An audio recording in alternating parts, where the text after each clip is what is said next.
And yes, for the record, people, the show starts at 9, not 8. For all you early stragglers out there, degenerates.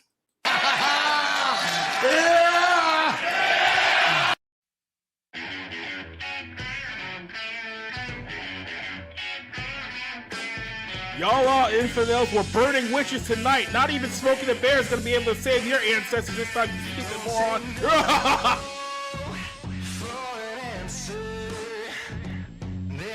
Someone in the comments picked him with a band-aid. That was good. I'm sorry, that was fucking good. Anyways.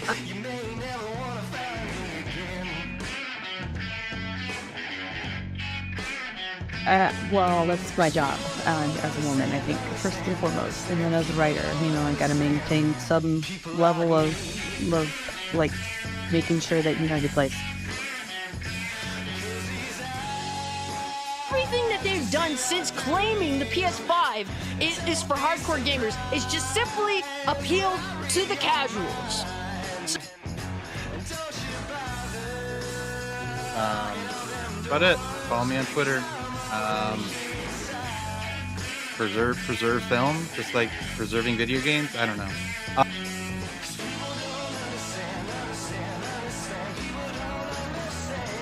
Hunter! What's up? In the White House? Seriously? Well, Marvel and what Stan Lee, I think, I don't know if it was genius or laziness. It's like, we'll just put them all in one city. We won't even make up a fictionless and we'll just use new. Here the night, what you got coming up for tomorrow? I'm perfectly sober. Lies. Thank you. Are you home? Do you have children? Must not you be their hope? Are there future generations from all of us who have failed them?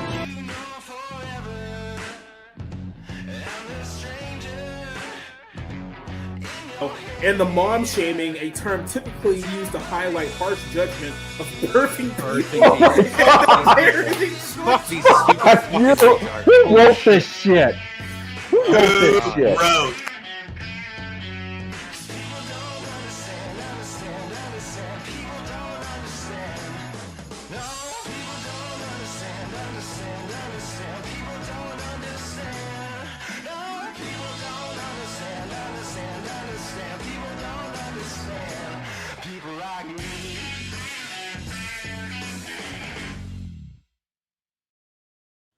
It's Tuesday night. Are you Knuff?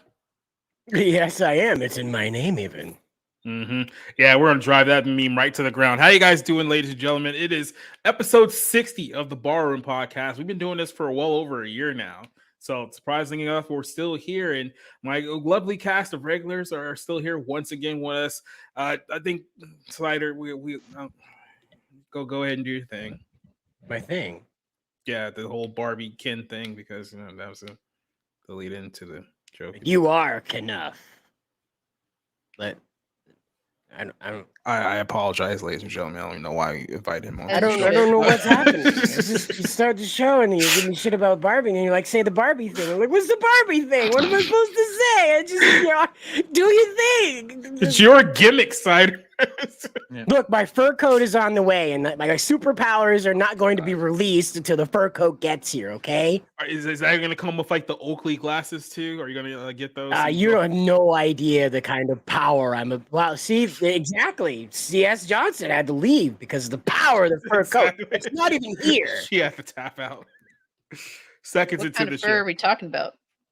The fake kind, because I'm not a monster, nor do I like the smell of wet dog all around me. Speaking of wet dog, Johnson, how you doing tonight? Oh, I don't think she can even hear us yet. She might be having some audio issues, so we'll bully her in just a bit. But Cassie's here. How you doing today, Cassie? Chilling, man.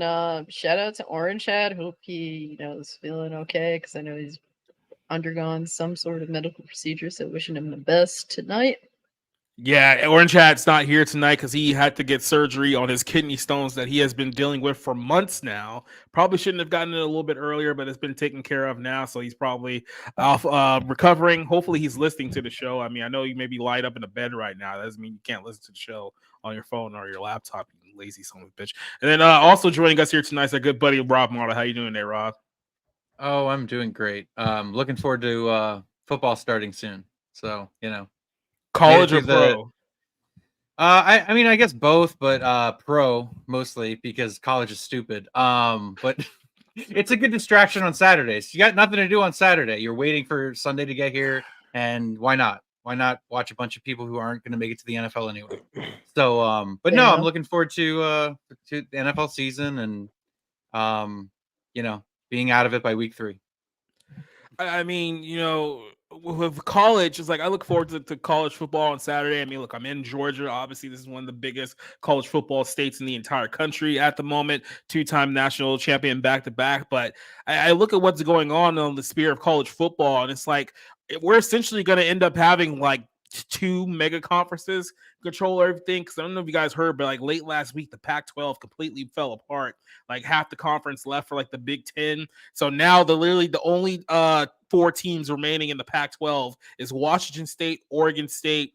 I think it's Cal and Stanford, and nobody wants to watch football with those colleges. Like, you out of your mind, and nobody wants to see that. And this is kind of like where we're at now. And then with the NFL, it's like I'm trying to muster up enough energy to care, but I just do not care at the moment. I know Cider has some interesting football notes for us. Is this still around? Because I think they got rid of this a couple years ago. Is this they got rid of it, sadly. But, if the NFL was this, I'd care a heck of a lot more about whatever you just said. If the WNBA with this, people may actually go to games and care. Well, I don't know about the body armor, but the women that are in the WNBA do not look like that. So that's the trade-off that you'd have to deal with. That's a good point. They all look like the cast from Orange is the New Black, and nobody. Yes, they do.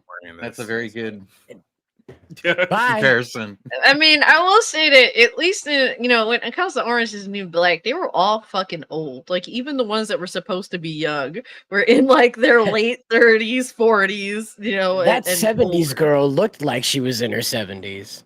I tell people all the time, like if you want like a female cop prison show, go watch Wentworth instead of Orange is the New Black. Wentworth is like 100,000 times a better written show than whatever the hell that show was. Just watch the reality shows. Those are vastly more entertaining. What's actually going on in the women's prison and the teenage girls' juvenile detention centers, like.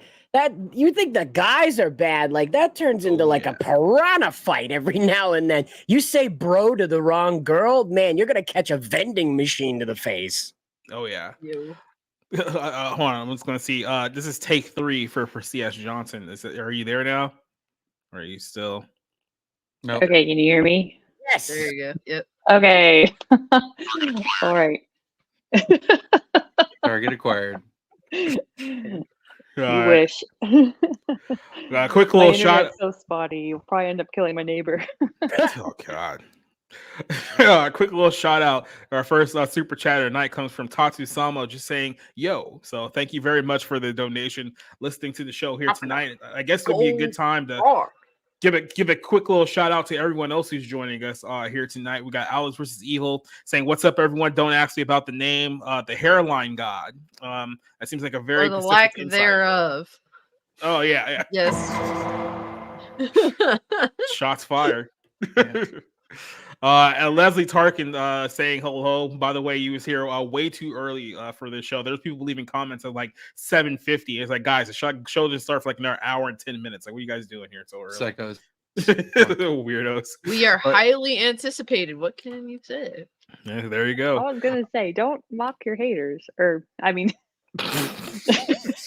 Exactly what she said. Neil Zoic saying, "Howdy, barroom crew and folks in their chat. Fun question: which film in Vietnam would you rather watch, Full Metal Jacket or Apocalypse Now?" I would lean towards Full Metal Jacket. That's just my personal call there. I don't know about Apocalypse you guys. Now. It depends what mood I'm in. Okay, if I want like the depressing, haunting, like 3-hour, like cinematic experience, you got to go Apocalypse Now. But if you just want the like straight to the point, fucked up shit of Vietnam, you got to go Full Metal Jacket. But both are great films, absolutely. Yeah, it's true. What about you, Cider? I don't know, man. Tropic Thunder. Good answer. Cop out. It's a war movie, right? Why isn't Good Morning Vietnam on this list? I guess you could throw that one in there too. That's probably the only one I've seen that's from. I'm gonna stab somebody soon. Yay! You can't tell us, Rob, or we're gonna be accomplices now. Mm-hmm. Yeah, I know. You're far enough away. It's fine. Oh, change his name to Sebastian. Stabastian, like Sebastian, but with stab. I was gonna say if Rob stabs somebody, like we're telling the cops. It's like I don't know if we're not that good of friends. We're gonna like, have it in 4K, buddy. Yeah, don't get yourselves in trouble, okay? I'll just run. That's fine. It just sounds like you literally just made Sebastian Stan turn evil. That's right. Sebastian Stan. Mm-hmm. Ooh, that sounds like a Middle Eastern country. Stabastion Yeah, Sebastian. That guy has a very weird fan base. Every time he's in a movie, like his little fan base, like promotes the hell out of it, and it's like, okay, wasn't he the Winter Soldier? Yep. Yeah. Yep. Okay. That's it. The only two movies that I remember liking him in that wasn't MCU related, there was a film called The Bronze that came out like years ago with the girl from Big Bang Theory, which was actually pretty decent. And then the I, Tonya movie was the other one that I thought was pretty good too. So those are the only two that can come to my mind. I have no idea why they didn't cast him as young Luke. He's a dead ringer for young Mark Hamill. Well, apparently he crazy. Maybe he wasn't willing to cook himself enough, and that's why. Well, valid point. He's like, I already lost an arm, man. I don't need to lose my balls too. Yeah, unless he wants to be in the next RoboCop movie.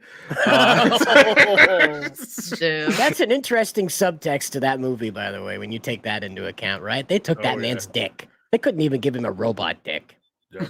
Well, I mean, his dick was probably like meat chunks by the time he got shot up. But go watch RoboCop if you guys haven't seen it yet. Very good. Kaylee Chow joining us here tonight. Oh, this is what I was gonna say. Duke joining us here, saying that I'm beginning to feel like a rap guy. I literally just listened to that Eminem video where he's like bitching and whining about Trump. And, like the whole time I'm listening to him speak, I'm just thinking to myself, aren't you like 50 now? Yeah. Like this whole like we haven't really like seen like this era of like 50, 60-year-old rappers like still performing the same songs they did like 30 years ago. It's like it's almost like watching like, I don't want to use like Metallica or like another band. It's basically like watching like that old band where like everyone in the crowd's in like 50s now and they still need to cling on to that one shred of their childhood that they have left. DC. Yeah, exactly. It's like one of you guys are gonna have a heart attack and you guys are here talking about like seriously, we're gonna get to the point where it's like Snoop Dogg is gonna be like performing like "Murder Was the Case That They Gave Me," or someone's gonna be playing like "Natural Born Killers," where they're both like in their 55. It's like, what are we doing here, guys? They break a hip. That's what's gonna happen. Snoop Dogg is gonna squat down to start doing the lyrics in somebody's face, and he's gonna break his hip. He's like, "Oh damn it, I broke my hip." I'm pretty sure. Save me, Martha Stewart. I'm pretty sure the Rolling Stones are about to do their last tour, and like Mick Jagger just turned 80. So, like, as much as I want to make fun of that, like, I think it's kind of amazing that they're still able to fucking do it. But yeah, I would agree that Eminem is incredibly out of touch with what's going on right now. I mean, it's like I don't know how anyone how he conned everyone into thinking he was like a tough guy, especially now. Like looking at him, he's like 50 years old. Like this dude's like what 5'7". Yeah, it's just hilarious how like people like Eminem are bitching and whining. Meanwhile, like individuals like the Rolling Stones, or even I just recently saw Diana Ross and Jude are out there getting their money, making no excuses, and actually, being a personality that people would say, yeah, I'll go see this one. She just does her job, does it well, respects her audience, collects her money, and keeps it moving. Then you got bitches like Eminem that they just want to become insufferable. But that's the difference between, that generation and the modern generation of entertainers, man. Yep. Shout out to Tactus Jones and Doba Fett. We'll make sure you guys get a shout out. Leslie says that Disney is phasing out DVDs and Blu-rays. Yeah, they've been doing this for a while, so this is not really a surprising turn. But yeah, all the industry is going to start phasing out physical media because, as the World Economic Forum said years ago, you're going to own nothing and you're going to love it. So this is get those physical copies now while you still can. Yep. Yeah, Cider.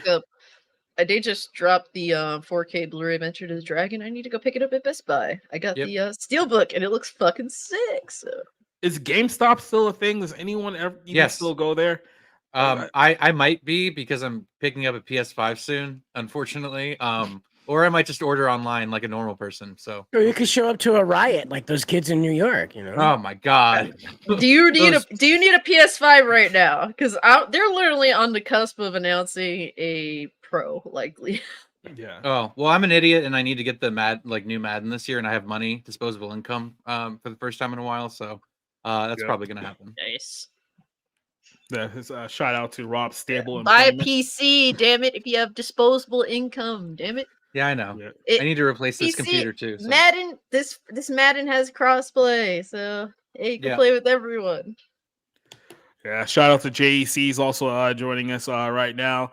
It said we're looking forward to the college basketball season more than the football season. I used to be in the college basketball, but I've really fallen off of that in the last 10 years. And then again, I've fallen off of a lot of sports the last 10 years as well. You know what they can't politicize, and they just can't do it. Marble racing, okay? It's huge thing on YouTube. They can't. There's no way to politicize it, and it's gripping. You know, unironically, what I enjoy bowling because there's no way to. What are you gonna do? Take a knee before you roll your fifth roll? It's like there's no way to do it. No, it's a white male-dominated sport, don't you know? Mm-hmm. Yeah, you've seen the Pete Weber video, right? Yes. You've seen the. Okay, that's all I need to say there.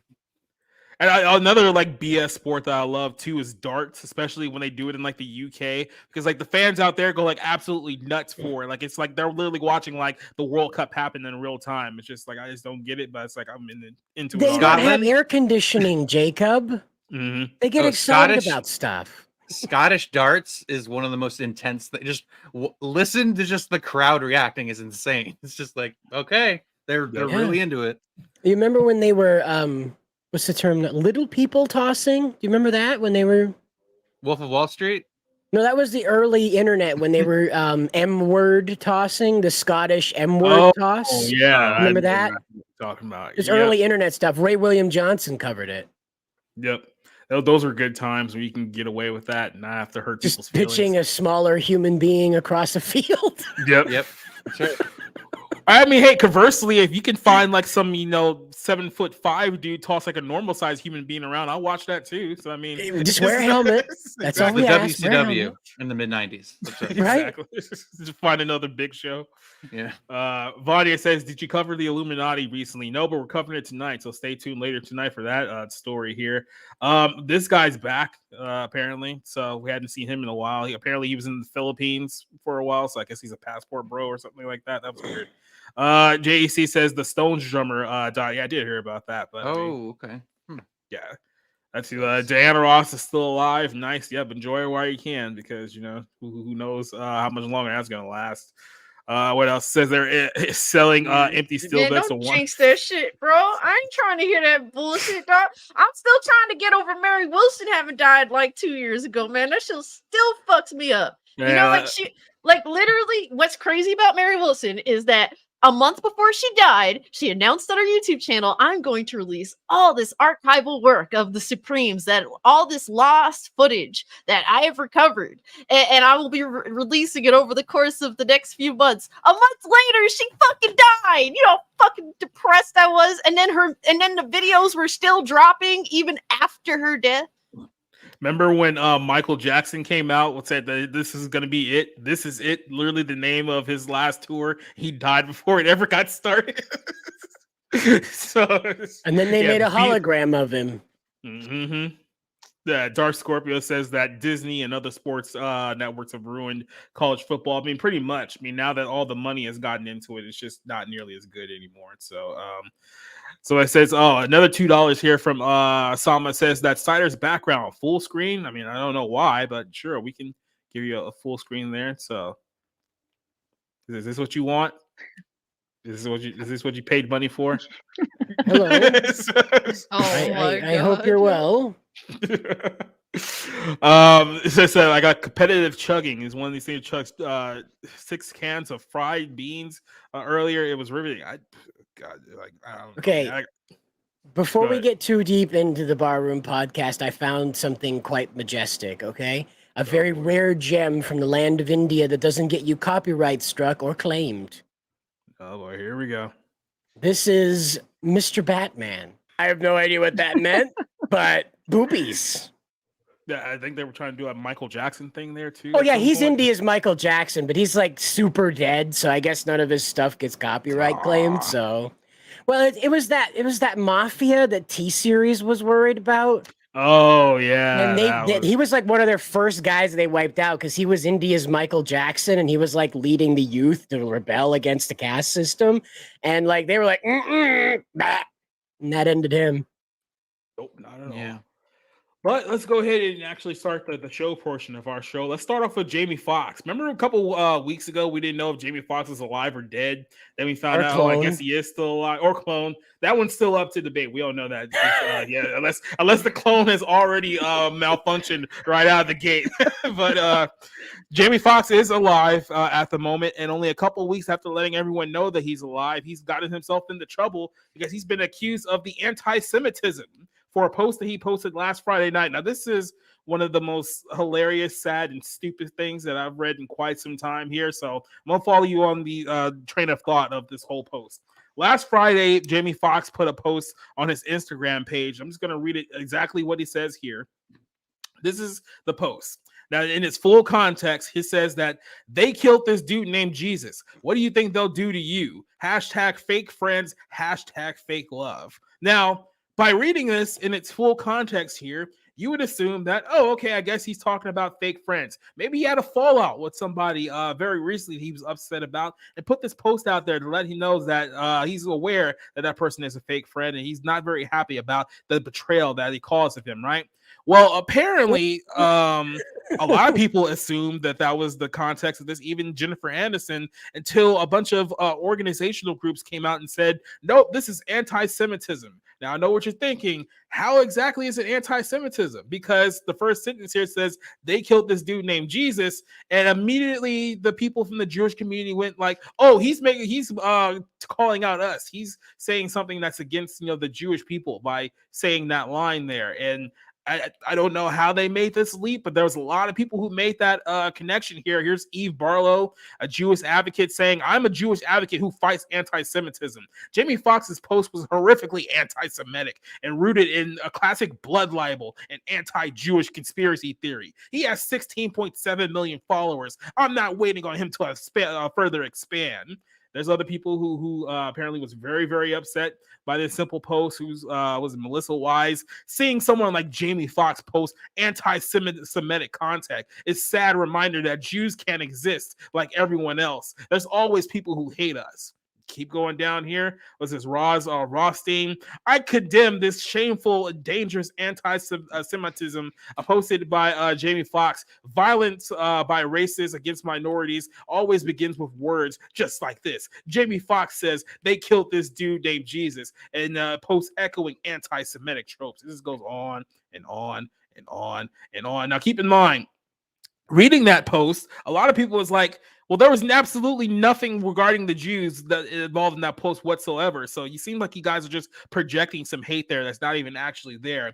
And a lot of people didn't see it that way at all. This is a point that I made, that the phrase "they killed Jesus" is a common phrase, especially in the Black community, to profess about people who claim to have your back are always the first one to betray you. That's why they use that phrase in the first place. It has absolutely nothing to do with the Jews whatsoever. Most people view it as a reference to Judas, who betrayed Jesus, being one of his 12 apostles. So that's where the context a lot of people took it as, but apparently not so much in the Jewish community. Now, somehow throughout the course of all this, Jennifer Aniston caught a stray here because she liked the original post because she probably read it the same way everyone else read it, until people in Hollywood, certain people in Hollywood, ran into her ear. It's like, oh, you better come out here and say something against this because this is horribly anti-Semitic. So after liking the post, she came out to clarify why she liked it in the first place. She's where was that post? Is it down here? Yes, here it is. She says, like, this really makes me sick. I did not like this post on purpose or by accident. And more importantly, I want to be clear. My friends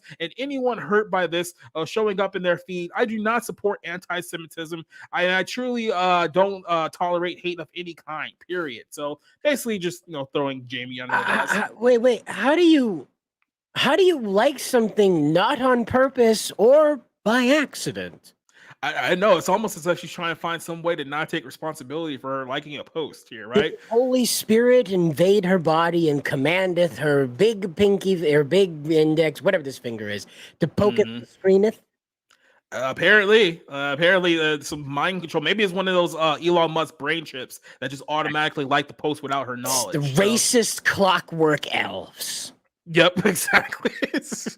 So Jamie eventually came out the next day to apologize for his tweet. And this is what he was forced to say. I want to apologize to the Jewish community and everyone who was offended by my post. I know now that my choices may have caused offense, and I'm sorry. I'm pretty sure somebody let you know about that. That was never my intent. To clarify, I was portrayed by a fake friend, and that's what I meant when I said they, not anything more. I only have love in my heart for everyone. I love the support of the Jewish community, and the deepest apologies to anyone that was offended, blah, blah, blah, yada, yada. So he literally was forced to apologize for a tweet that for a post that he'd made that had absolutely nothing to do with the Jews whatsoever. But because apparently some people have guilt for perhaps killing their Messiah, who they still deny to this day, he had to come out and apologize. Jennifer Aniston had to come out and apologize. It was an old complete S show that happened over this weekend. I'm going to go ahead and start with you, Cider. What is your thoughts on this whole kerfuffle led by Jamie Foxx's Instagram post? By the way, he's not dead, so that's another clarification there, but still. So the thing that I want to stress here is that I was raised Pentecostal, okay? My father traveled all around. I recently found out he was a Mormon priest for a while in the 80s. So, but I was raised Pentecostal. If you don't know, they aren't particularly, racy. They're not too purist. The weirdest thing they do is try to speak in tongues, and most of it's just what they think is Arabic. So, my culture didn't tell me that it was like the Jews who killed Jesus. It was betrayers. It was people that betrayed the word of God, betrayed the intent of Christ, and betrayed his trust, like Judas. So we were led to, it was never impressed upon me that the Star of David was analogous with the extinction of Christ. That it just, I didn't grow up with other denominations that had this impressed upon them either. My brothers and sisters who were at least 30 years older than me, thanks to my father, none of them even experienced it as Baptists, as born-again Christian, as evangelicals even, had this mindset that the Jews were the problem. Yeah. I don't know where this comes from, this automatic assumption that when we think of enemies of Christ, there's only one, apparently, for some group of people. Yeah.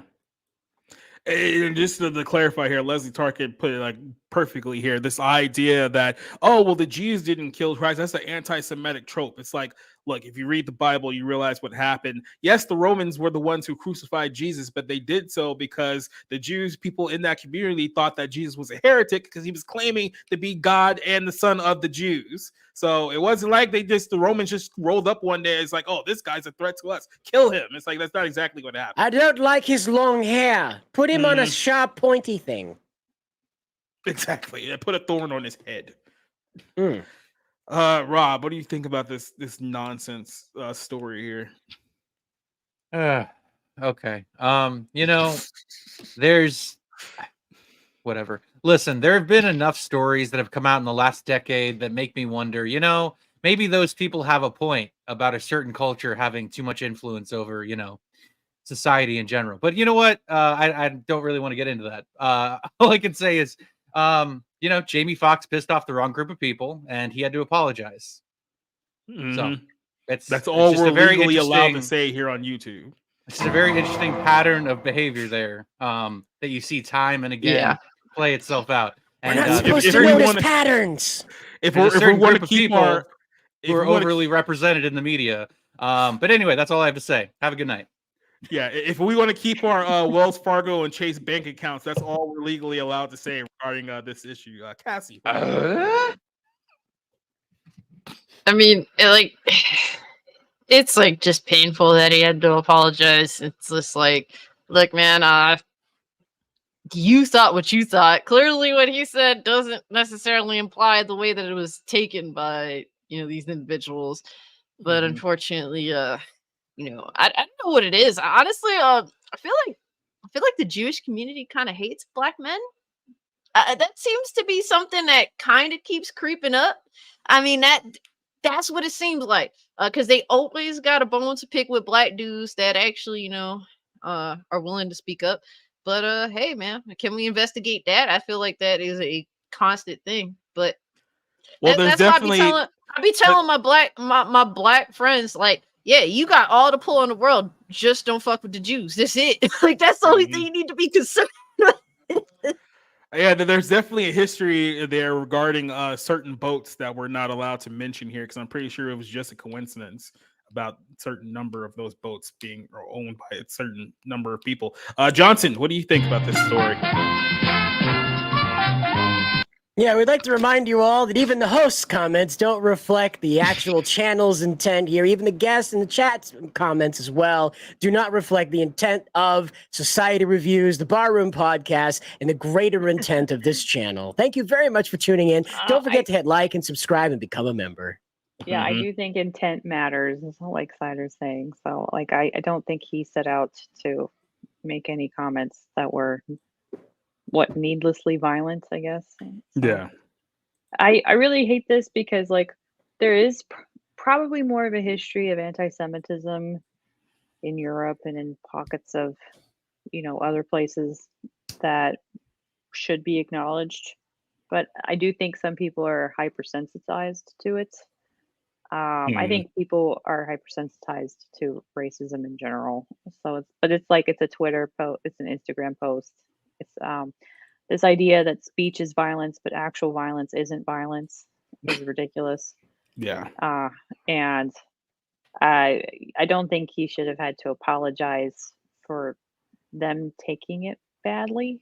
So I mean, like I have a literature degree, and in Dante's Inferno, in the innermost circle of hell, okay, it's Judas being eaten alive by Satan, and with Brutus and Cassius, okay, and Brutus and Cassius are the ones who betrayed Caesar, and of course Judas is the one that betrayed Christ.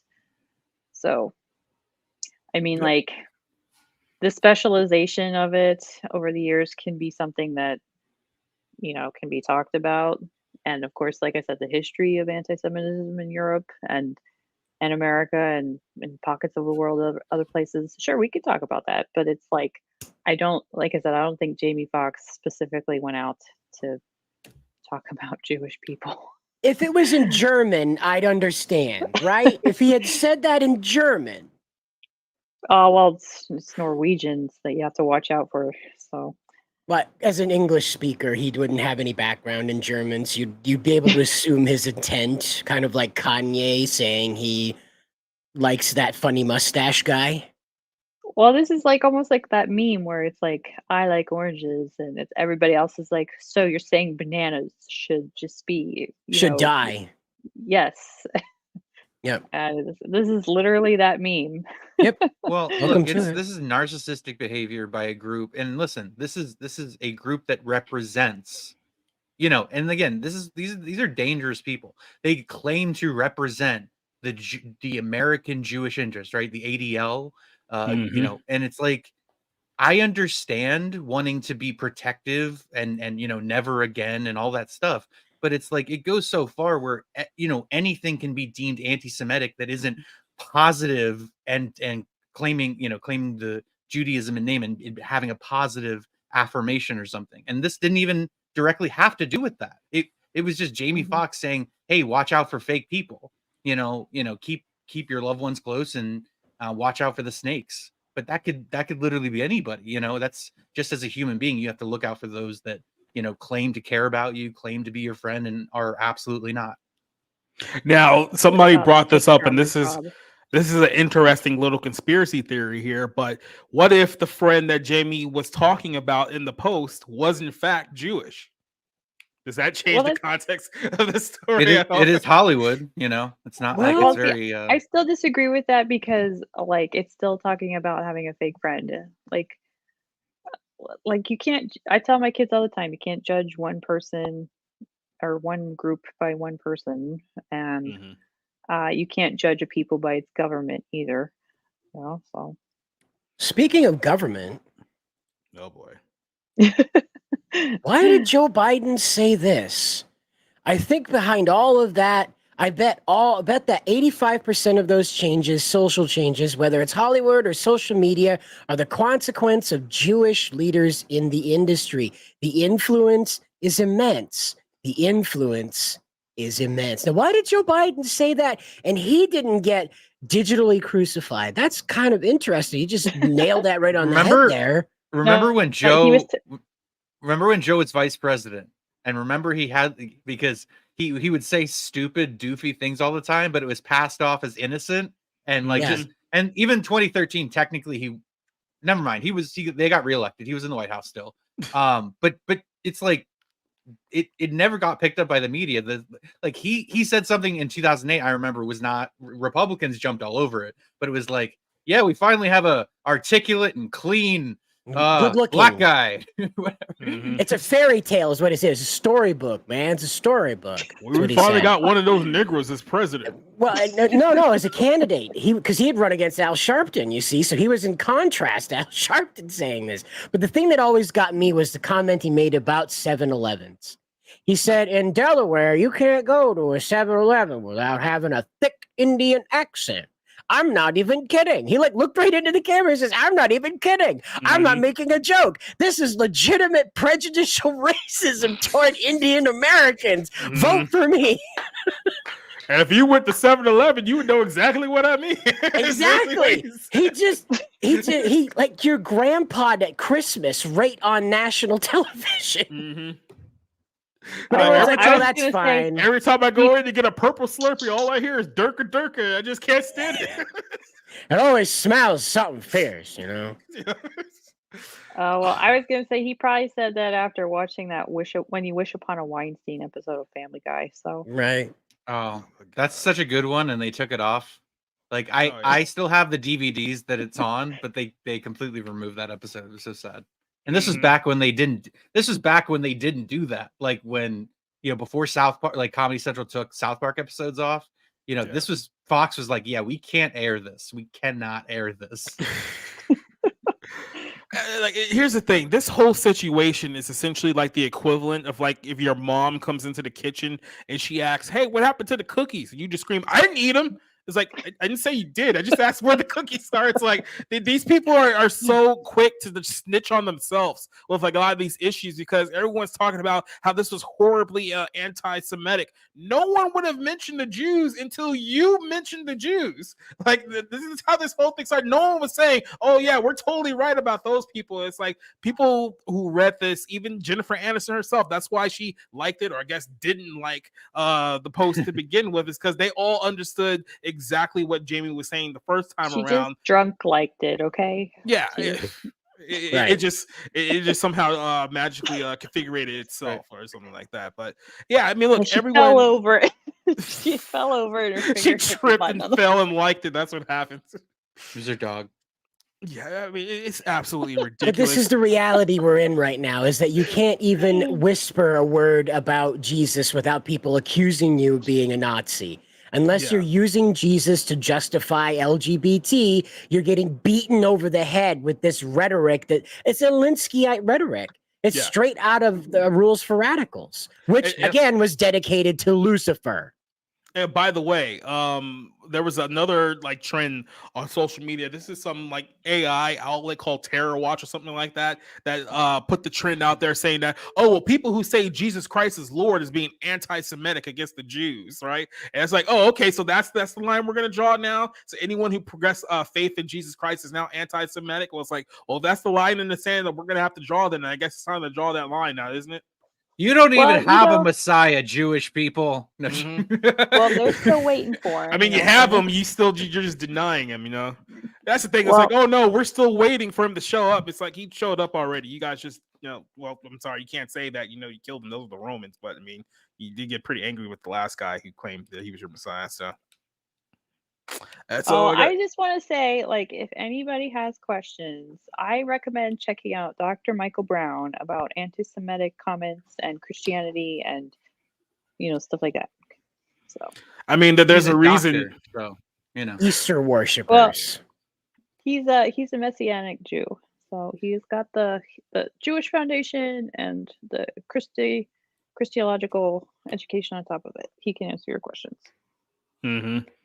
And look, I'll say this to you. Look, we don't want to go full Nick Fuentes here, just condemn like all the Jews. Because I mean, look, if you're especially No, someone don't who's do that. strong in the Christian faith, you have to realize that yes, Jesus Christ is in fact the King of the Jews, and yes, a lot of the books that were written from the Bible were written by Jewish believers. So you can't go all in on it's like every single one of them. But let's be honest, there are some people out there, and I will use the word some. There's some people out there who, let's just say, they're not on the same team that you think that they're on at the end of the day. Let's just It's leave it that at simple. It really is that simple. Just the only trouble we have is that you're not allowed to call out the bad team. That's what it is.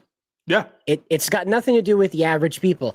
I had a math teacher in high school that took pity on me because I'm off when I count on my fingers. And this lady was as little tiny New York Jew as you could get, all up in Maine, right? She was like 4'11" and like called me a schmuck and mooks and all this stuff. And you're mashugana, H-E double hockey sticks.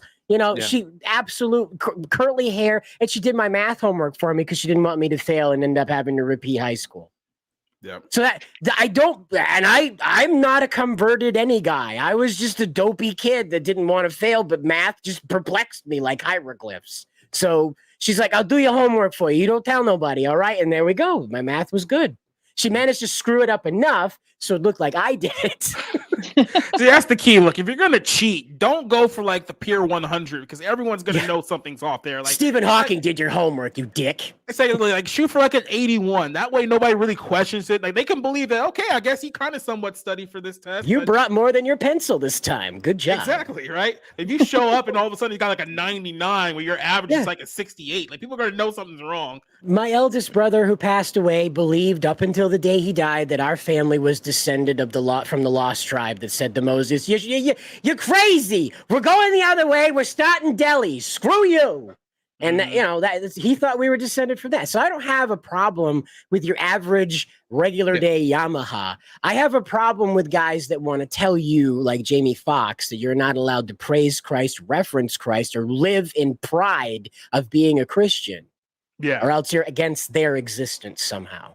That's what I have a problem with. Even if you take, Jewish stories in cinema, that it is a culturally conflicted, group of people. I mean, there's no one way, Marx right hated way, himself.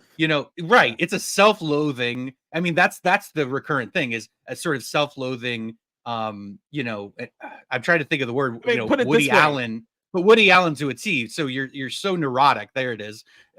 Neuroticism is such a key component there. Put it this way, there's Jewish people out there who do actually acknowledge Jesus Christ as their savior, and they're considered outcasts in their own community. So they have to understand it. Go ahead. Okay, so there's this actually really popular book, and it's called let me look it up. But the guy who wrote it was talking about like the time when like Israel was becoming a country, and there were Jews who didn't want that to happen.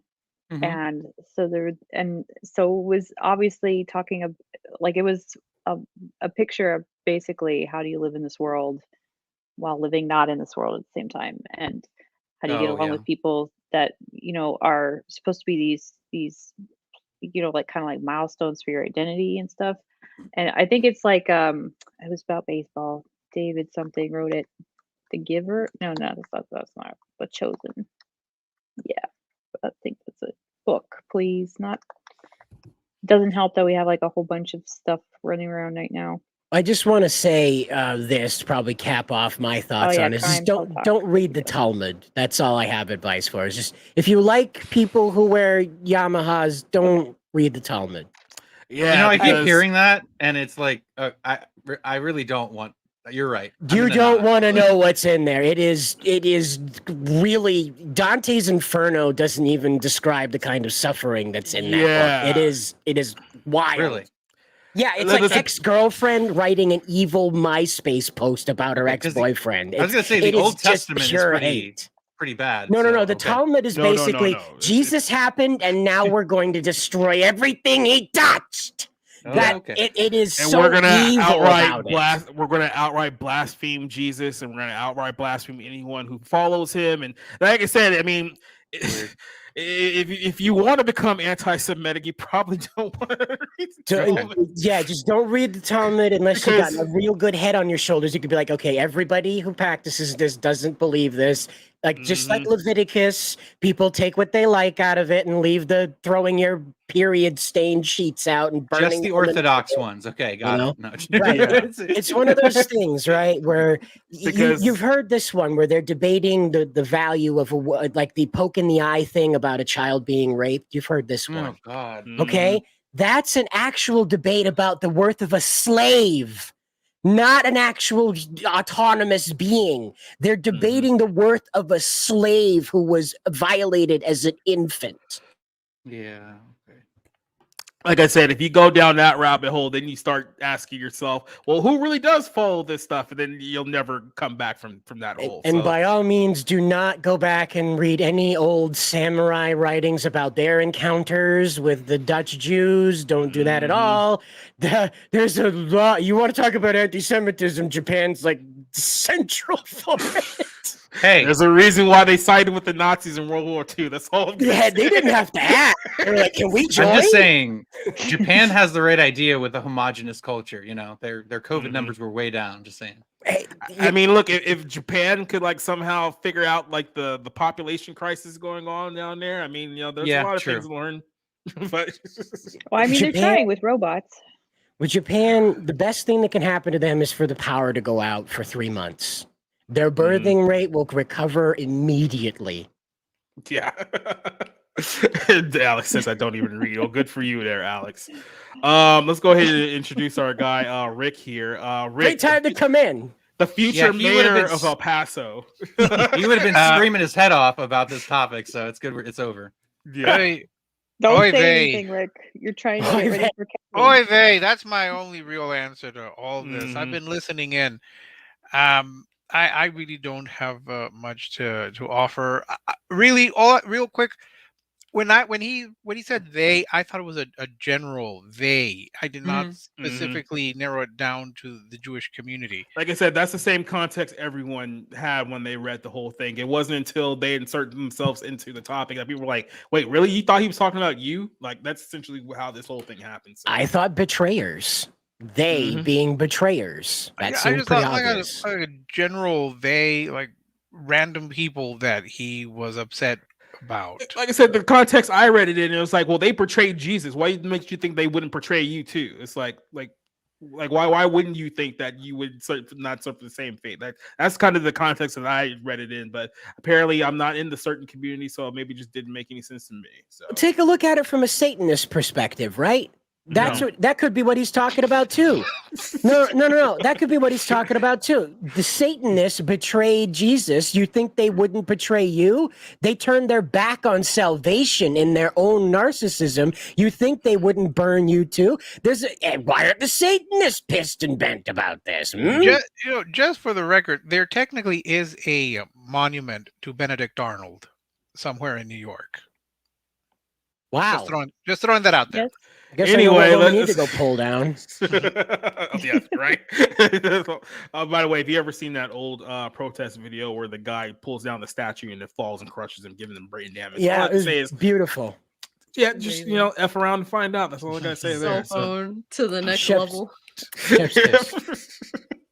All right, let's move over to a little bit of a sports story here. Let's talk about the Orlando Magic, because apparently they did the unthinkable. And no, they didn't say anything about the Jews. They just donated $50,000 to Ron DeSantis, and literally everyone's had a meltdown ever since. So this is from NPR.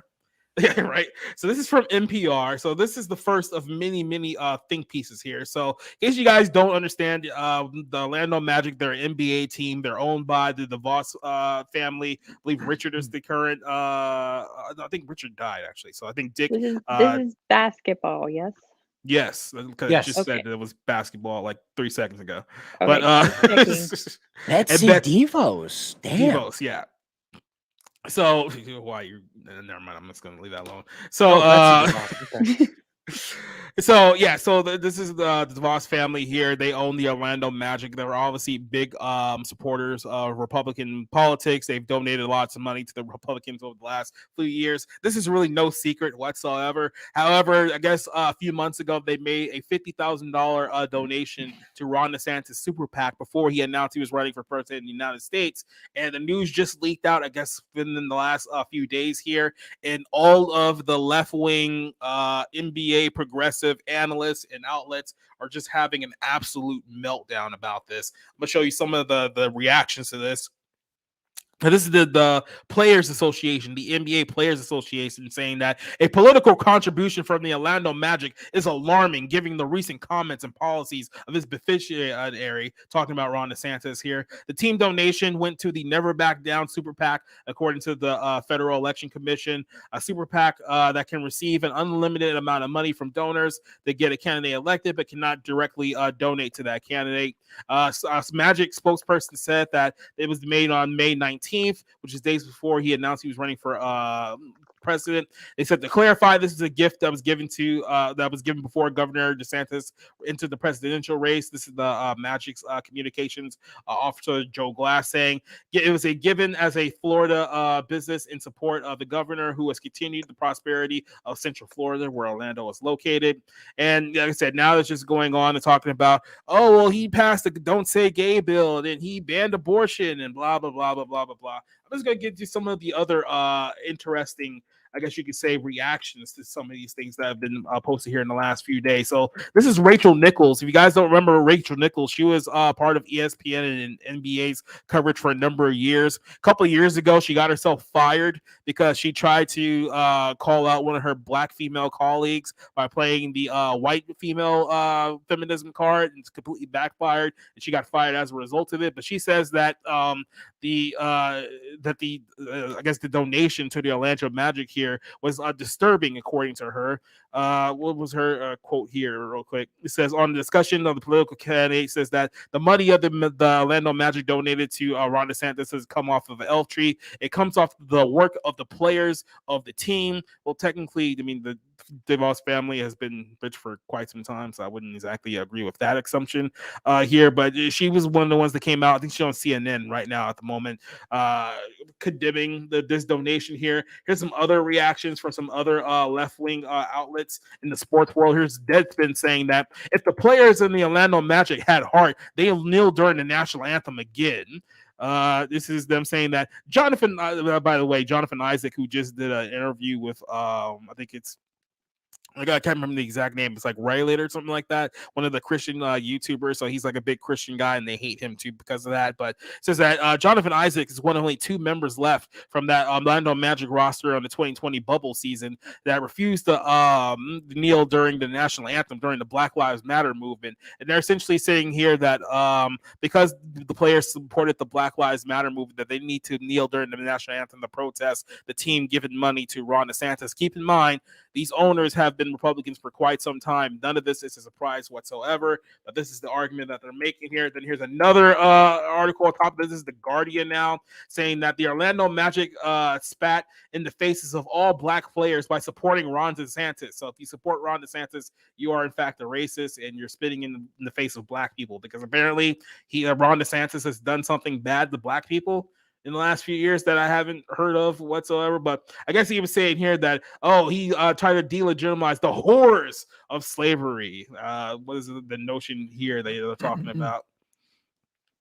This is more stuff about George Floyd. I'm trying to figure out the actual comments that they were whining about here. And it still goes back. I'm sorry. Yeah, this goes back to the Don't Say Gay bill and the banning of critical race theory being taught in schools in Florida. So this is the examples that they're laying out here. He mandated the teaching of Asian American history in Florida schools, but banned courses on systematic racism. So critical race theory, they're still upset about that. He signed legislation to keep Floridians from learning about this. Okay, is every single one of these critical race theories, this is the only thing you guys are whining about right now? And then they mentioned that the NAACP issued a travel warning to black people because of Ron DeSantis' open hostility towards black people in the state of Florida, which is absolute nonsense. They're complaining about the same thing over and over again. But you guys pretty much get the gist here. The NBA team gave money to Republicans, and people are having just an absolute meltdown about this whole situation. So, Rob, you're more the sports guy here. I'll start with you. Should anyone care that the Orlando Magic owners gave $50,000 to DeSantis? Is this the biggest story of the summer in sports? Listen, I just want to come clean here. This is the kind of thing that when I was in my early 20s, I would have gotten pissed off over. Mm-hmm.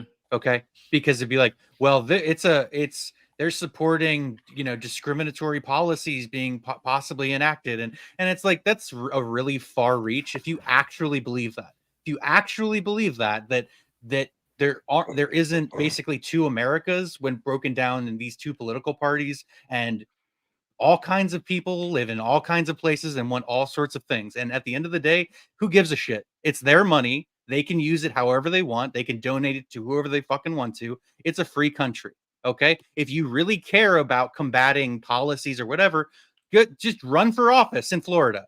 Try to run a better campaign. But none of these people literally want solutions. They just want to bitch and complain. Okay. And it's just like, if you don't do what we say, if you don't believe what we say, we'll try to ruin you.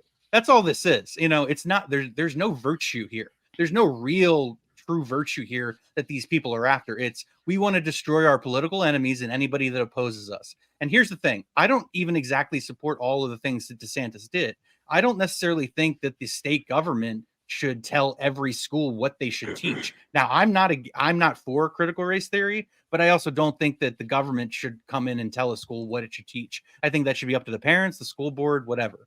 But yeah, getting upset over how rich people spend their money, it's like, honey, get a fucking hobby, buy a personality, fucking go out and go fuck somebody, do something with your life other than staying on fucking Twitter and bitching about or whatever, bitching about, again, how rich people spend their fucking money. Yeah, I mean, this is part of the reason why I just kind of gave up on a lot of sports, the NBA being one of them. Now, I made this declaration years ago. This is even before I really started getting into politics. But I hated the NBA because for me, it had become largely uncompetitive. This was that time period where I believe it was Golden State and Cleveland for 5 straight years, and I didn't like LeBron. I didn't like Golden State, so there was really no one for me to choose from there. So it's like, well, what's the point of even watching this league now? This is exactly what it's going to be for the next number of years. And ever since then, especially since Trump was elected, this league has become the most outrighteous, left-wing, progressive sports league out of all of them, even worse than the NFL in a lot of aspects. So, of course, I mean, anyone can say anything they want towards Republicans, like Greg Popovich and Steve Kerr and LeBron James and Steph Curry. All these people have slammed Republicans and slammed voters and all this other stuff for the last several years. No one has written a single article condemning any of those people, but 50 grand to a Republican super PAC, and now they're acting like the world is literally ending here. This is the type of nonsense hypocrisy of why people just stopped watching sports altogether and why people are just done watching, because you guys killed it, because you guys couldn't just let people have fun with sports anymore. You have to make everything MSNBC, and now nobody watches any of this stuff. So. Well, not to mention the NBA's relationship to China, LeBron James's relationship to China, the lack of criticism for civil and human rights, and it's just and you're criticizing a team for donating $50,000 to a presidential campaign. What the fuck is in your wrong own with this country? Yeah. Meanwhile, I remember a couple of years ago, the Houston Rockets owner said something in support of the people who were opposing the communist China government a few years back, and the entire NBA clammed down at him, talking about, "Hey, you're screwing with our money, posting stuff like this." That's insane. LeBron James had the audacity to come out and said that he should have been more informed about the topic before making a public statement. Noted high school dropout LeBron James telling somebody they need to be more informed on the issue. So it's like, what are we even doing here? Is that the same LeBron whose school is failing to educate the kids that he promised to educate? Yep. Yes. Just throwing that out there. Very same. Not a single one in 3 years. But I bet they have high opinions of China. Yep.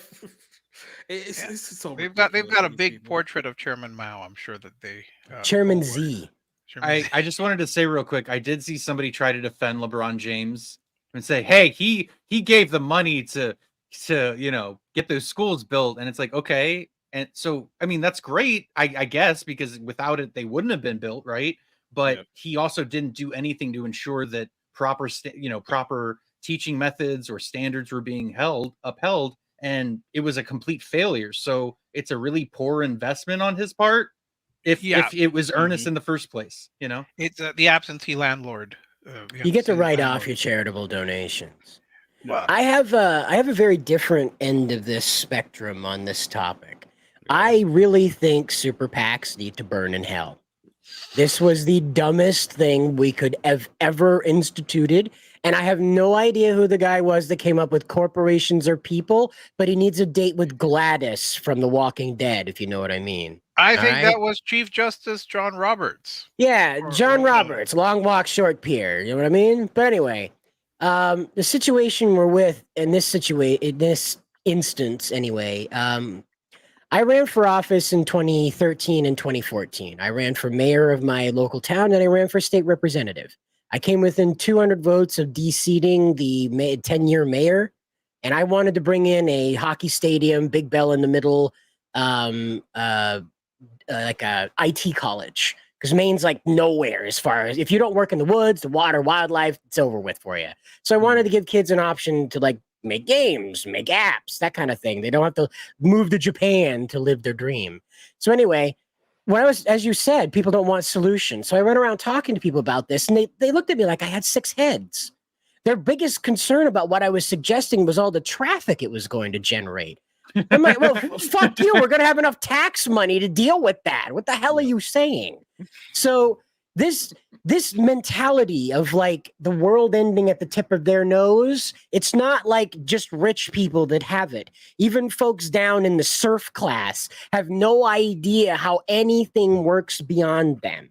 Okay? So when I ran, I was in the process of getting my license to adopt. This is before I got too sick to complete that. Now, the Republican Party was upset with me. They told me, they said, we're not going to have a candidate that is a single man adopting a child. You can get married, get a girlfriend, get a fiance, or stop this adoption thing you're doing. But you're not going to be one guy and one kid. We're not running that. Okay? And that's where my campaign came to a screeching halt. I was like, I don't care. You're not going to like railroad me into feeling like I'm a criminal because I want to be a father. Because I want to have an impact, a positive impact on at least one child's life. And to this day, I am Maine's very first single male adoption only applicant. I did not want to foster. If you came to live with me, it was forever. But I'll tell you what this was. And this is how they incentivize jerk-offs to do this. I was in a primary against a guy. He turned out to be a adulterous idiot, okay? But shocker. In this situation, they told us that if we won the super PAC, it's in the Republican super PAC. It was something like the Save America PAC or something. I forget what it was back then, but it was Romney's leftover war chest. And they were promising us $100,000 to run in 4 towns. Okay. So that was like $40,000 to print out all your stuff. And then the rest of that, you can just do whatever you can do cocaine if you want to, pal. But that's what they do. That's political parties to a T. The whole DCCC. I don't know what the Republican version of that is, but it's just like you're bribing people to basically to run, and it's like what the fuck. And by the way, Citizens United, the Supreme Court ruling that you're referencing here. I've been against that since it came out. Money in politics, all that shit. I mean, this is why I was a Bernie Sanders supporter for the longest time. And then it was like, oh yeah, we don't need more government. What the fuck am I smoking? Obviously not enough weed. But yeah, no, go ahead, Rick. Sorry. No, well, first I would say, since I've yet to officially declare, nobody's offered me any money. But just throwing that out there. Get a wife. Well, you see, I take Sider's advice, and I too would like to adopt a child, but I'll just go and get a mistress. Apparently, that's better. I will have a mistress. Hey, I mean, if you actually want to get elected in El Paso, that might actually help your polling. So there you go. Actually, what would help me get elected in El Paso is if I have the taxpayers pay for my gasoline and for my spouse's gasoline and for my family's gasoline on taxpayer dimes. Apparently, they will do that, and I can just support all the bond initiatives and just put us into massive debt. But when it comes to this, these people, the owners, are free to give to whomever they want. They don't have to ask the player's permission any more than the player has to ask I'm sorry, can't say owners anymore because that's racist. I can't refer to the people who have the team as the owners because apparently that's racist. I think the brouhaha comes from this allegation that the educational standards suggest somehow that slavery was good for black people and that they somehow benefited from it. They should have enjoyed it. I have not read the actual standard, but my understanding is that they were saying that because certain black slaves, certain slaves could go and work for others and using the skills that they had, like if they were like cobblers or carpenters or what have you, that they could earn money that way, in which they could eventually buy their freedom.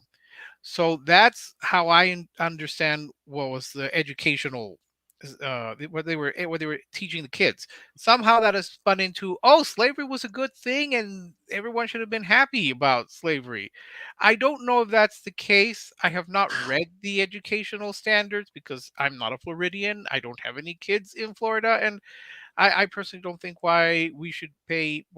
people who don't have kids should pay school taxes because we're not benefiting from that. That is amazing. I see. I'm 33, so like I was the millennial education where they started all this brain programming thing, and what they did with us though is it's a little footnote in the note of what happened after emancipation, that kind of nestled in there with the Jim Crow bullshit. Is this little footnote that like the emancipated slaves were then able to take what they had, the skills and techniques that they had learned as slaves into the North that had never had these sort of restrictions on them, start businesses, start empires of businesses, in fact. There's a lot of emancipated slaves that came up to Nova Scotia and started huge like fisheries up there.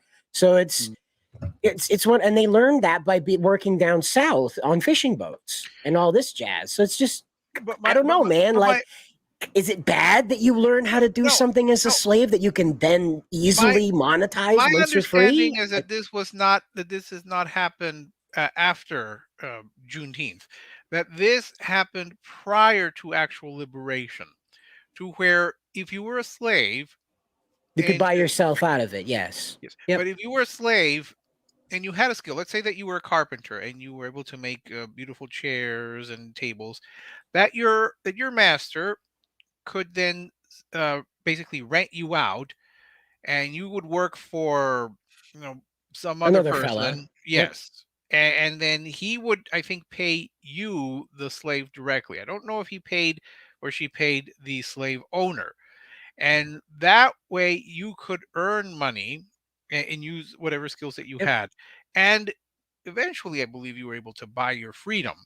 So we have a very Hollywood viewpoint of this, because our Hollywood viewpoint is that everyone was cracking whips over everybody's head. But when you go back and you read the actual documentation of it, yes, that happened. Not at all denying it. But most of the time, it was more of like, hey, boss, I got a job down the road here. I got an offer from Mr. Jenkins to go work on his tractor. Is it cool with you if I do that for the afternoon? And the boss says, sure.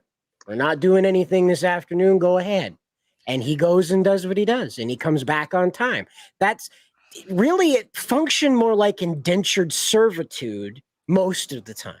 There were horrible atrocities that happened a lot. Let's not deny that. But most of the time, it functioned like indentured servitude.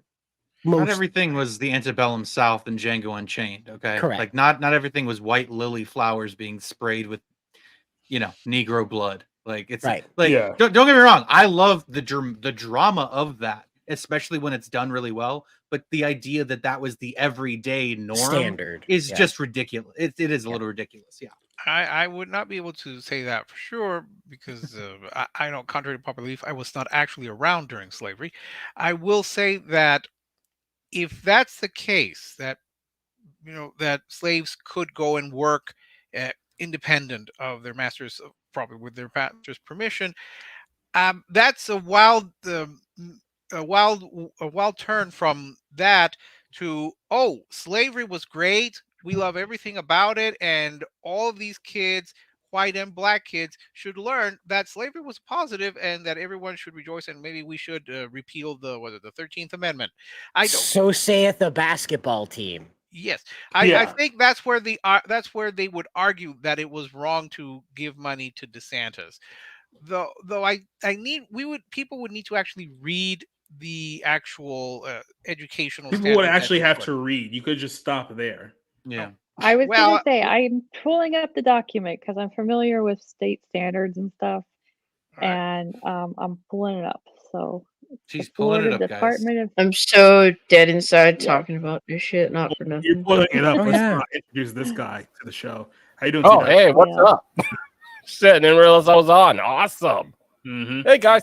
Yo, what up, homie? Yeah, you're the best.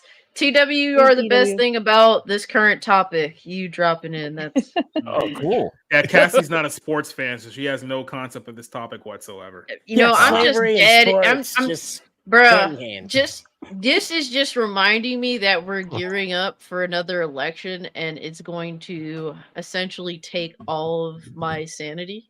I'm so dead inside talking about this shit. If anything, I am also upset at the Orlando Magic for this donation, because guess what, it's gonna equate to me having to look at a bunch of fucking ads for a bunch of politicians, Ron DeSantis included, and guess what, that shit makes me want to take a pencil and stick it right in my fucking ear.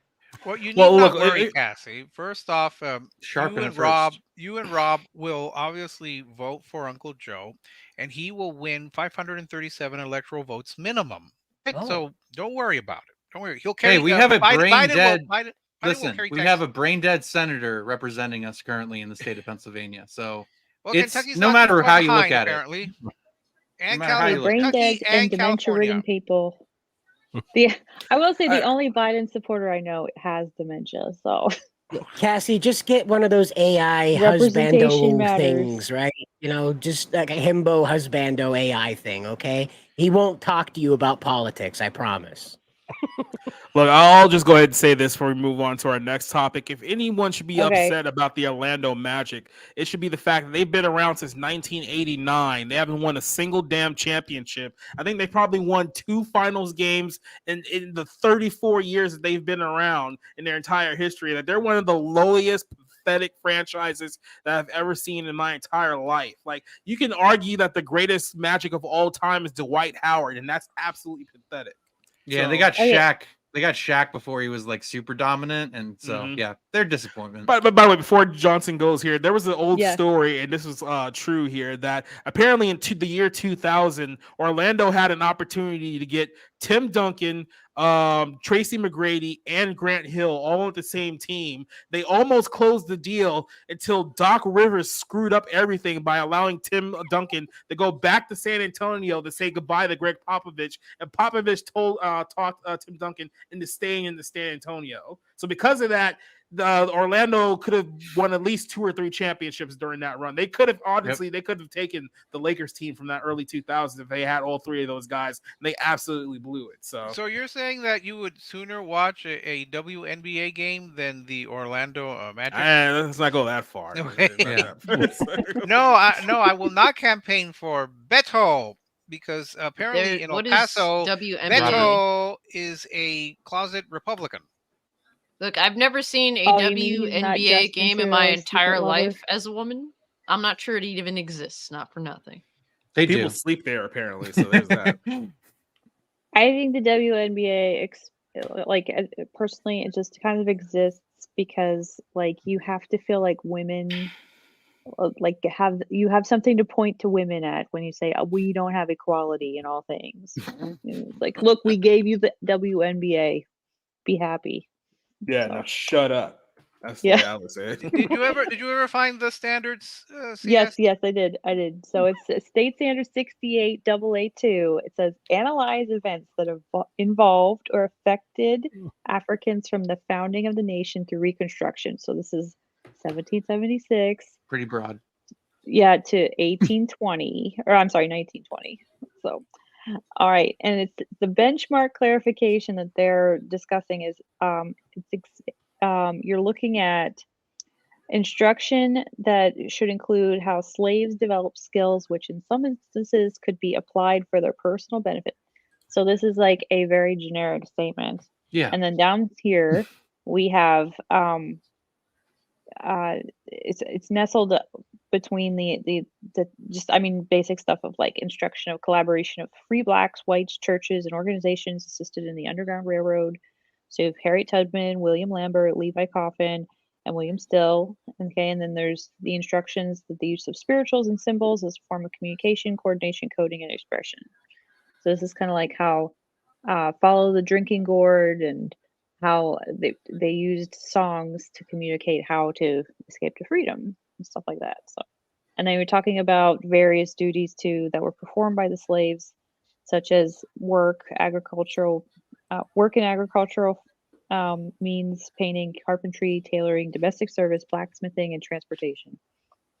So it's not about how slavery benefited them. It's talking about how they could use what they experienced for their personal benefits. It's not catastrophizing history, which is what liberals fucking hate.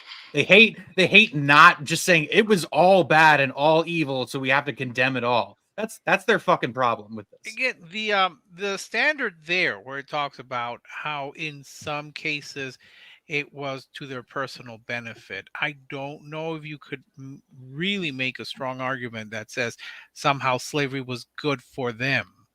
It is saying that, oh, they were a carpenter or they were a blacksmith, and somehow from that they could that particular skill and benefit in some way, perhaps financially. It could be rented out. I hate to use that term, but they could go to someone else or eventually buy their freedom, which I believe is a benefit, if you were a slave, to be able to buy your freedom. But I think that's a wild interpretation from that into, 12 years of slave. That was a wonderful experience that guy went through. I think that's a little a wild stretch. Look, all I have to say is just go back to sports. Like, just if you just stuck with sports, we wouldn't have to have conversations like this. So, yeah, take that. Well, I mean, like hacks. JB Foxx is like slaps Jews, and DeSantis is spitting in the face of black people, or no, DeSantis is indoctrinating children into the benefits of slavery, while the DeVos family is spitting on black people. Let's talk about overuse of hyperbole in media, maybe. But if we went back to sports, would we have to watch the Women's World Cup? No, because that's not sports. It doesn't count. Nobody cares. Jeez. Literally, no one cares. I honestly think Megan Rapinoe just missed that on purpose, but that might be giving her too much credit. So. She's no Brandy Chastain. Okay, let's move the fuck on. Yeah. Or me. Okay, I did put the link in the chat if anybody wants. Shut up! Oh my god, I don't care! All right. Let's talk about Barbie, because Marc Maron. Finally, something I know about. Oh, I love Marc Maron. Let's go. The leader of the Renaissance needs to speak. Yeah, so here we have a story here where Joker actor Marc Maron calls right-wing men criticizing the Barbie movie a bunch of insecure babies, insecure babies, I should say. The Joker actor fancies himself a comedian, shared his thoughts on Greta Gerwig's movie. He criticized men who said that the film is woke as a bunch of I hate this fucking word. I don't know why. Insecure. And I said it right the first time, and I kept like Yeah. butchering it again. Like I don't know why. Forget. I'm just moving on. He went on. I think this is the video here. So is this the guy? Yeah. I saw Barbie and I thought it was a fucking masterpiece. And Of like, course I you don't did. throw that word around lightly, but Jesus Christ, right? I didn't know what to expect. I wasn't even that excited about going. It's like it does a fairly amazing thing to create a sort of broad-based entertainment product that applies to the entire spectrum, I think primarily of women, and then seep it in progressive politics and basic feminism in a way that's funny, informative, and well executed in a context that is completely engaging is fucking monumental. It shouldn't be, but it is pretty radical, and it's, you know, intentionally thoroughly explaining feminist ideas. This is TikTok, by the way, people. In a way that's funny. I just never seen anything like it. And I guess that's, you know, the world is having the same experience on all different levels. And the comedy about men is inspired. And the You sure he's fact not being held hostage? that certain men took offense to the point where they you know, tried to build a grift around it Rob. in terms of their narrative as right-wing is so embarrassing for them. I mean, so embarrassing for them. Any dude that can't take those hits in that movie, they've really got to look in their pants and decide what they're made of. I mean, Jesus Christ, what a bunch of fucking Is he saying that that what you have in your pants determines your gender? Is that what he's saying? Because That's what the contrary to movie that said. belief, It literally looks like he just got home from, you know, having a few hits at his local crack den. Now, maybe one of you has more experience with Marc Maron than I do, but I actually used to listen to his podcast. He's been on, yeah. Well, he's also been on one of my favorite podcasters, Bret Easton Ellis. He was on his podcast like back in 2014. I've known about Marc Maron for a long time. I've heard him talk ad nauseum about his own insecurities, his own battles and struggles with addiction.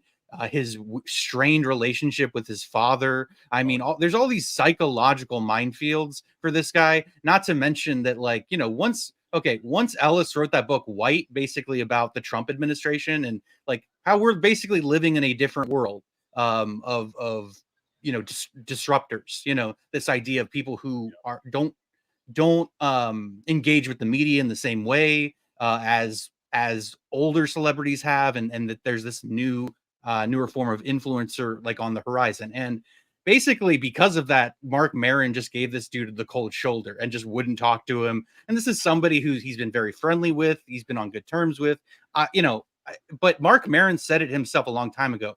I'm just an angry guy. So that's why I go to politics. That's why I go to, you know, whatever. But this is a bitter, insecure little man.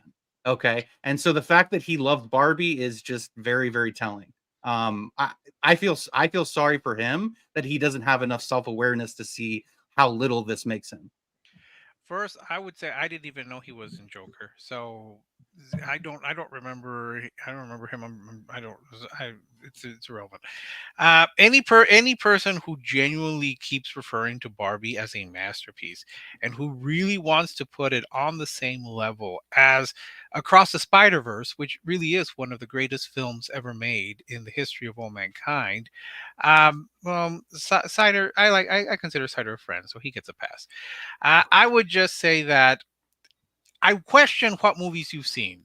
I genuinely question why you think, and when I ask this question, like if you think Barbie is on the same level as Casablanca or Schindler's List, the people who said yes, I just wonder, what movies do you actually watch? And what is your standard?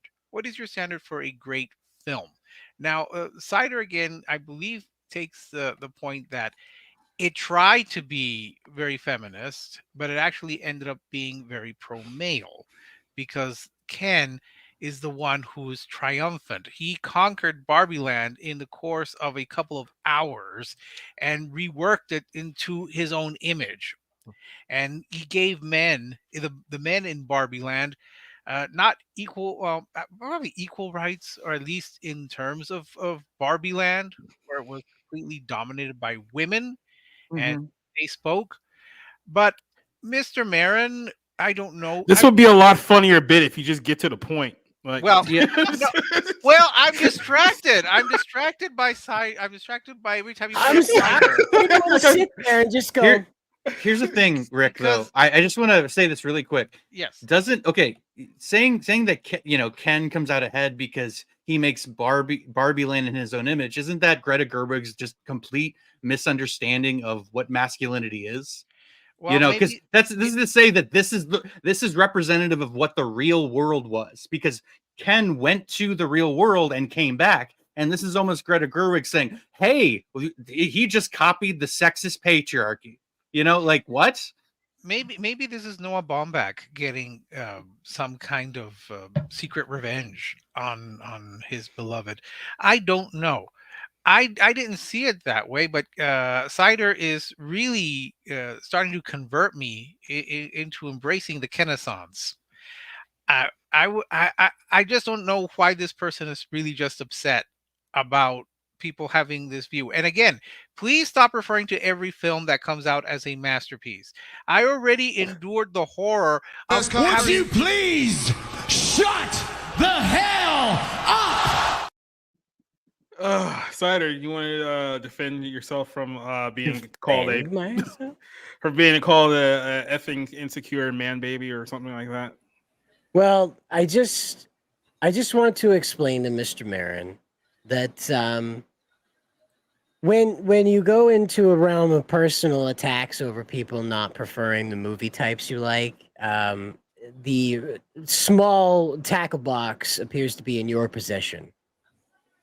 When you go attacking guys over their tastes in entertainment, and I'm talking about clean entertainment, okay? We're not talking about nudies or anything like that. It's just, I like rap music, I like rock music. Okay, you need to die because we disagree. We can't do that. You can't live in any type of environment with those kind of rules. So,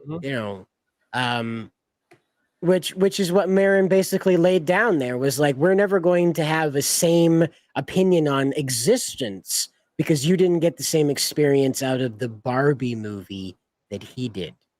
Now that strikes me as gamma behavior. You're hella gone from beta, all right, pal? You're down into the gamma space where, like, you don't even know what a vagina looks like. You fell out of one, and that was the last time you were near it. Yeah. Oh my gosh. Well, for me, as someone who didn't see the Barbie movie, and if I were to have had to have seen the Barbie movie, I would have to be severely intoxicated to do so.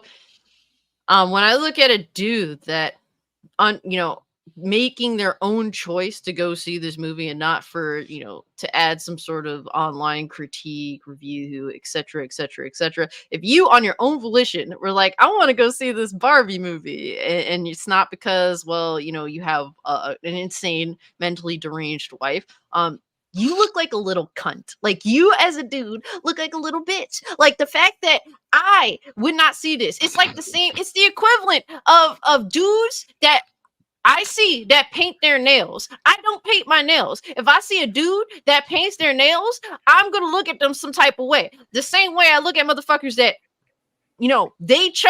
dudes chose to go see this movie. And I do also find it absolutely hilarious, honestly speaking, that in order for this feminist movie to have prospered, it required men to go see it. So, of course, feminist propaganda of modern day, the only reason why it's capable of existing in any meaningful way is based upon men. Congratulations, you stupid fucking feminists. You've played yourselves.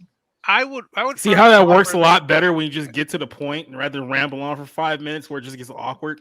I need to fill in for Orange Hat. Is this like a Chairman Mao griefing session? What is happening struggle here? You're gonna session. start handing The struggle session. The struggle session. You're gonna start handing out rotten fruit to people, Jacob? Like, I saw this because Greta and Margot Robbie were out there. This is a feminist movie. This is gonna change women's perception of reality. That's why I saw it, because I was like, all right. I gotta understand what they're trying to do here because it's the Barbie movie. Yeah. What are you going to say to feminists? Because I grew up with third wavers, and third wavers hated Barbie. That Barbie was the antithesis of everything they hated about femininity, just in a neat little doll. Like giving one of these girls a Barbie for their birthday was tantamount to sending them a severed horse's head. It just. So when I went in there, I went in trying to understand it. Unlike a lot of the guys on the Fandom Menace end who went in trying to hate it. I just wanted to understand. That's how I noticed all of the stuff going on with Ryan Gosling. Is because I wanted to understand what the message was rather than find my own hatred of it. That's all. Well, first I just say the gay people, the gay guys I know. I mean, first, you've been talking for like 12 minutes. No, other people. I'll try to make it brief. Okay, first, the gay people that I know, the gay guys, have not even mentioned Barbie to me once. Second, I went to see it because you, Jacob, assigned the movie to review. All right, I did not go. Don't use that as an excuse because I also assigned Mission Impossible. You didn't watch that movie. You But I know, always said I never will watch another one. you know that movie reviews are almost always written with things that are in the pop culture being talked about. It's going to get a lot of press. That's just what it is. It's like, okay, everyone's talking about this. We have to watch it. No, not necessarily. No, I like Jacob said, I won't watch a Mission Impossible. So it's not a something very that I weird would thing. go- Like would not I go- wrote off Mission Impossible years ago, and I was just like, sure, I'll give it a try. and Eat your fucking vegetables. And third, Cassie, when the 5-disc Criterion release of Barbie comes out, you will, change your tune and you will embrace it for, the greatest epic film of all time. And we Barbie know the this. anime series, like a full Barbie anime. There'll be Look, the and musical. I'd rather There'll be. I'd like, rather twin watch the show. film.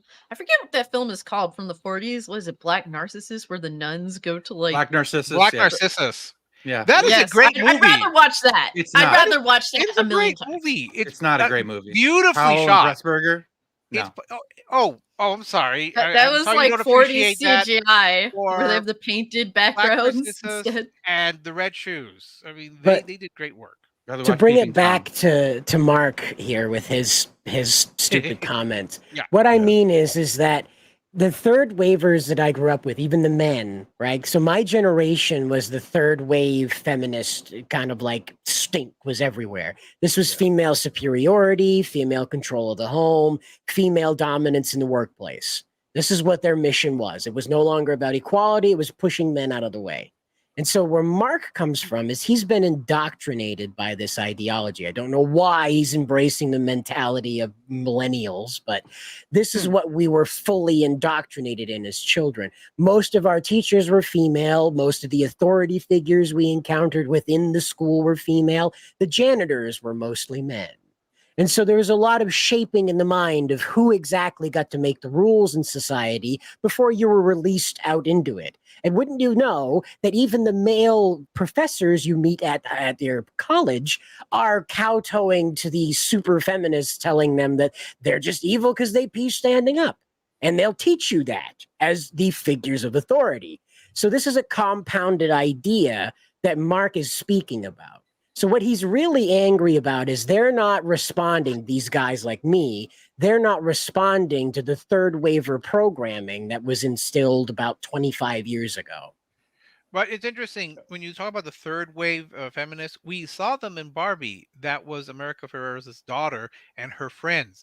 And when I saw the movie, they looked so miserable and unhappy, and they were all their dark clothing, like they were like from the female version of the Trench Coat Mafia. Yep. And spouting off all this nonsense about sexualized capitalism, and they were just so angry. I'm thinking, this is what you want. This is what you want in a woman or in any person. Just this unhappy, angry, bitter person at such a young age. I mean, really, Morrissey was right. How can someone so young sing words so sad?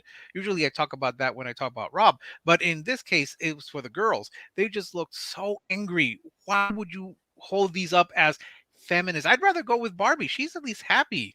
All these girls, America Ferrera's daughter and her friends, they're all so miserable. Why do you want to send the message that, yes, I want that to be my daughter, this miserable, unhappy, angry female or person? Because the real world hates women. That's why.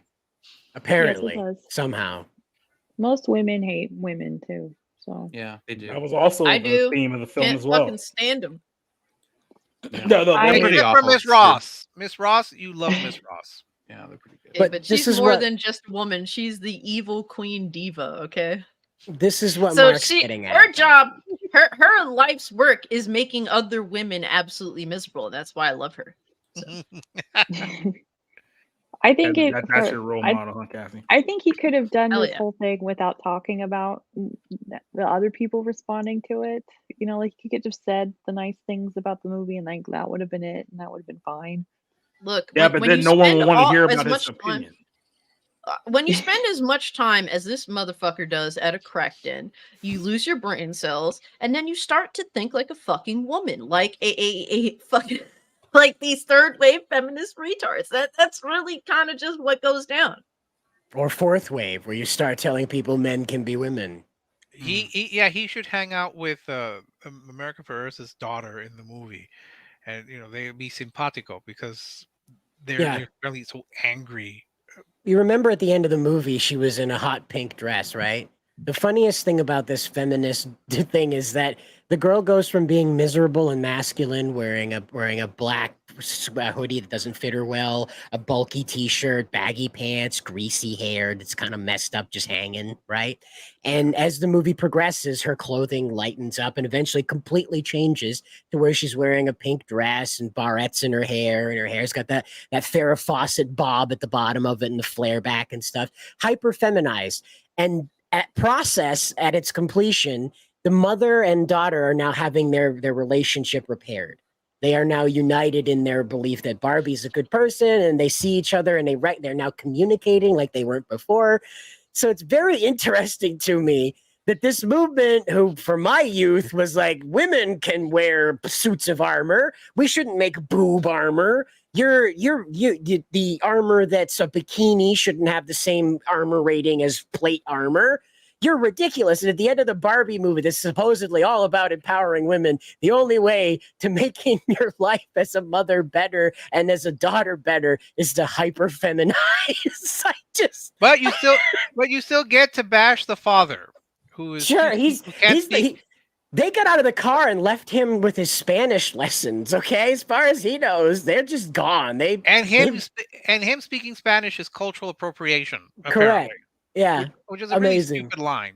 Yeah, I mean, but that's Mark's idea of a great situation. Okay, but that's that millennial compounding from third wave feminists. So I'm sorry, I did not mean to honk my hands when I said feminists. I made a squeezy gesture when I apologize.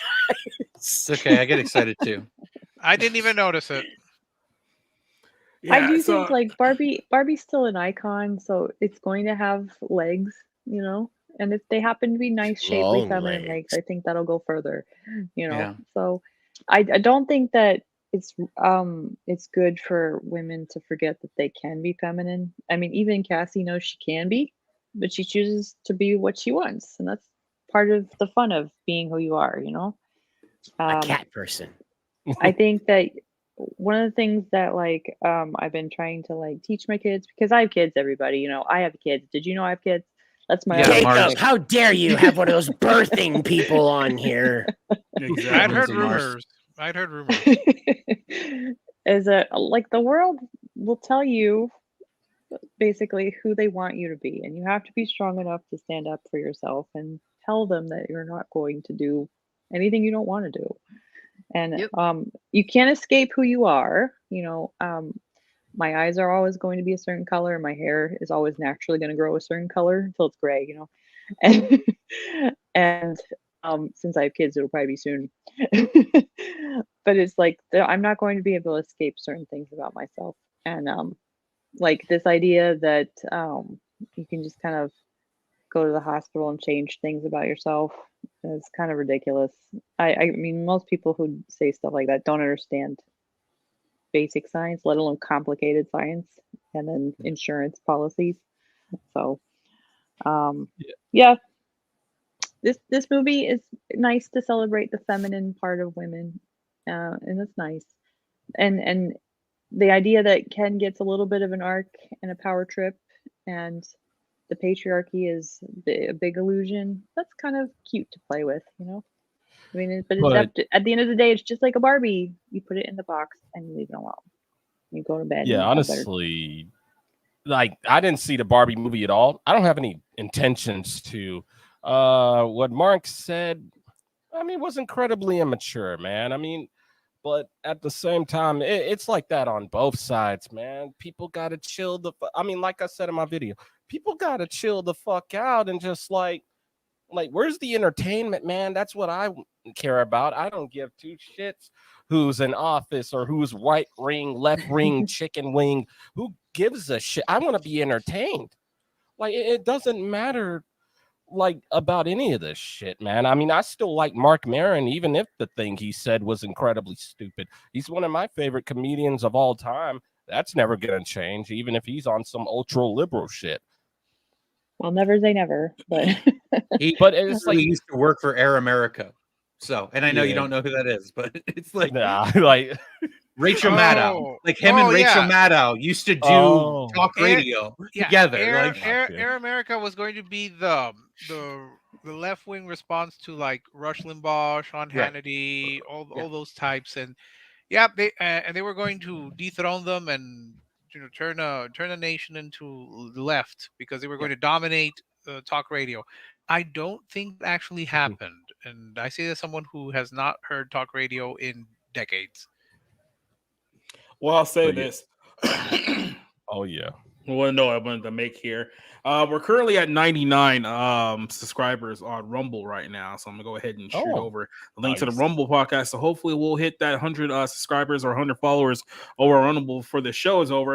And I figure since we are currently on Rumble right now, this would be a great time to switch over to some conspiracy stuff because the latest music video from Doja Cat, I guess that's her name, is filled with demonic imagery that a lot of people started picking out sort of the symbolism of. And here we go again with the is this just another example of this is just art, bro, or are they basically telling us that this is who they worship and then believe in? So I'll play some of the screenshots here because obviously I can't play the whole video for the very obvious reasons not to, but you'll see a couple of things here. So this is part of the video here.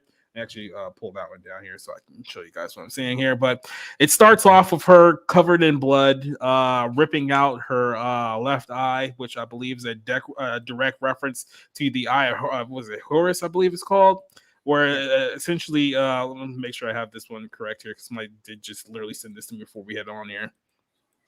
Here he is. Yeah, the Eye of Horus, which apparently is a Egyptian mythology about Osiris and the father of the king of the gods died, and then one of them essentially gouged out the left eye of Horus, and then gave it to his lost eye to his father to try to bring him back to life. So apparently, but this is like literally 20 seconds into the video. This is exactly like what they're doing here. You see, she puts out like the left eye here. Then the next thing you know, she starts going on a little bit of a trip here, and you can see that there's a lot of imagery of demons and things of that nature. And then there's apparently the song itself is about selling yourself for fame and money, which apparently a lot of these people in this industry do.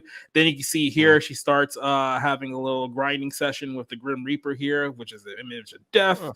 Going on here as well, very questionable things.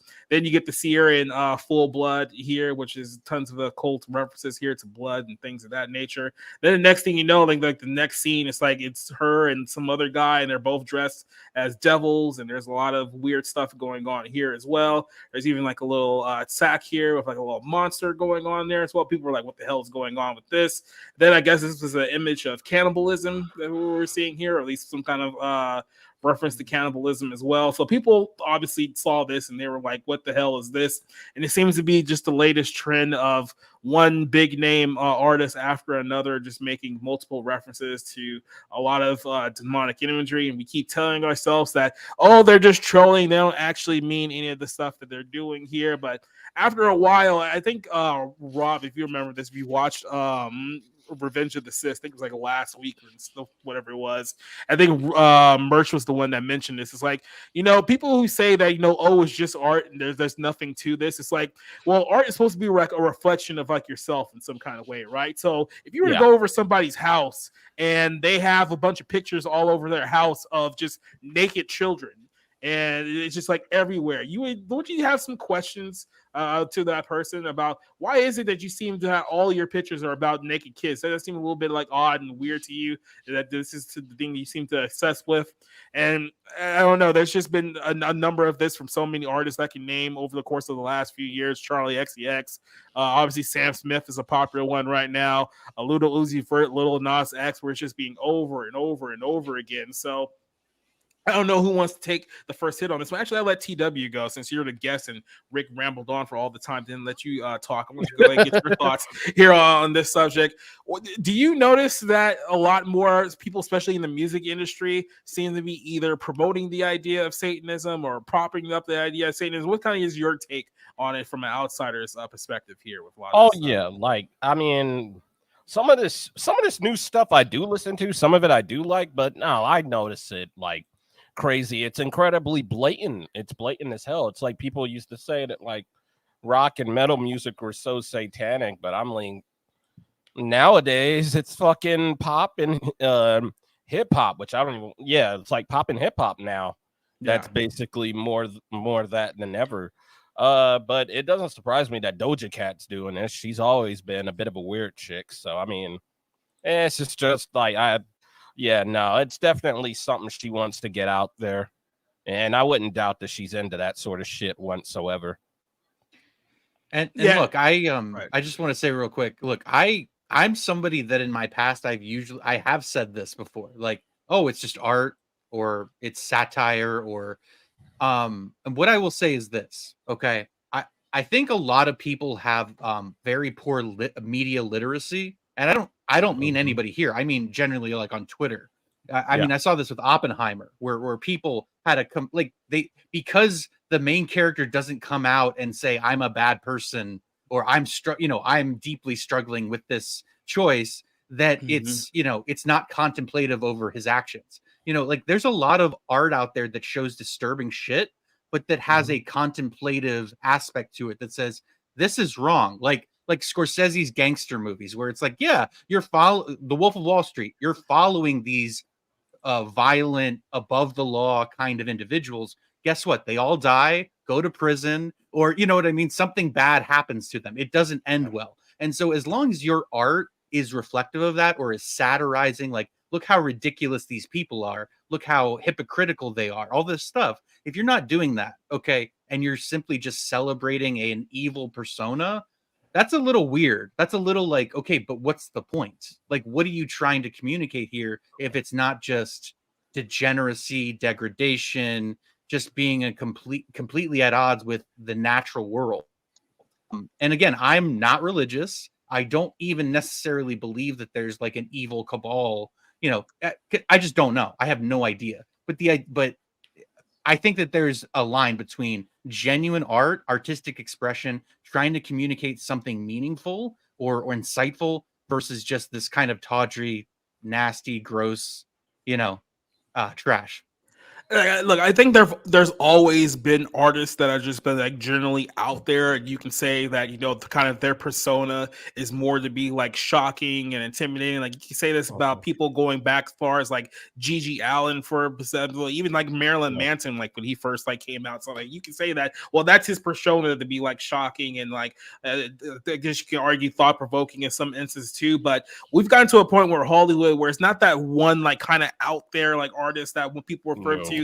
It's like we're seeing this completely in the mainstream now. It's like virtually every artist that you're seeing being promoted in basically the top 40 of music has promoted stuff like this in some way, shape, or form. And it gets to a point where it's like, what was the saying that the guy said not too long ago? It's like once is probably a coincidence. It's like twice is essentially like a pattern, but 3 times it's an agenda. Once you notice this over and over again, you have to start wondering, okay, like this all can't be a coincidence. This all can't. Everyone can't be doing the same thing over and over and over again. And I think what is making a lot of people like struggle with kind of like the reality of this is that they don't want to accept the possibility that these people pretty much are exactly who they telling you that there are, because there's an implication that comes with that realization, and that hey, there actually is good and evil in the world, and these people, for like you said in the kind of the theme of this music video, fame and money, have purposely chosen the side of evil.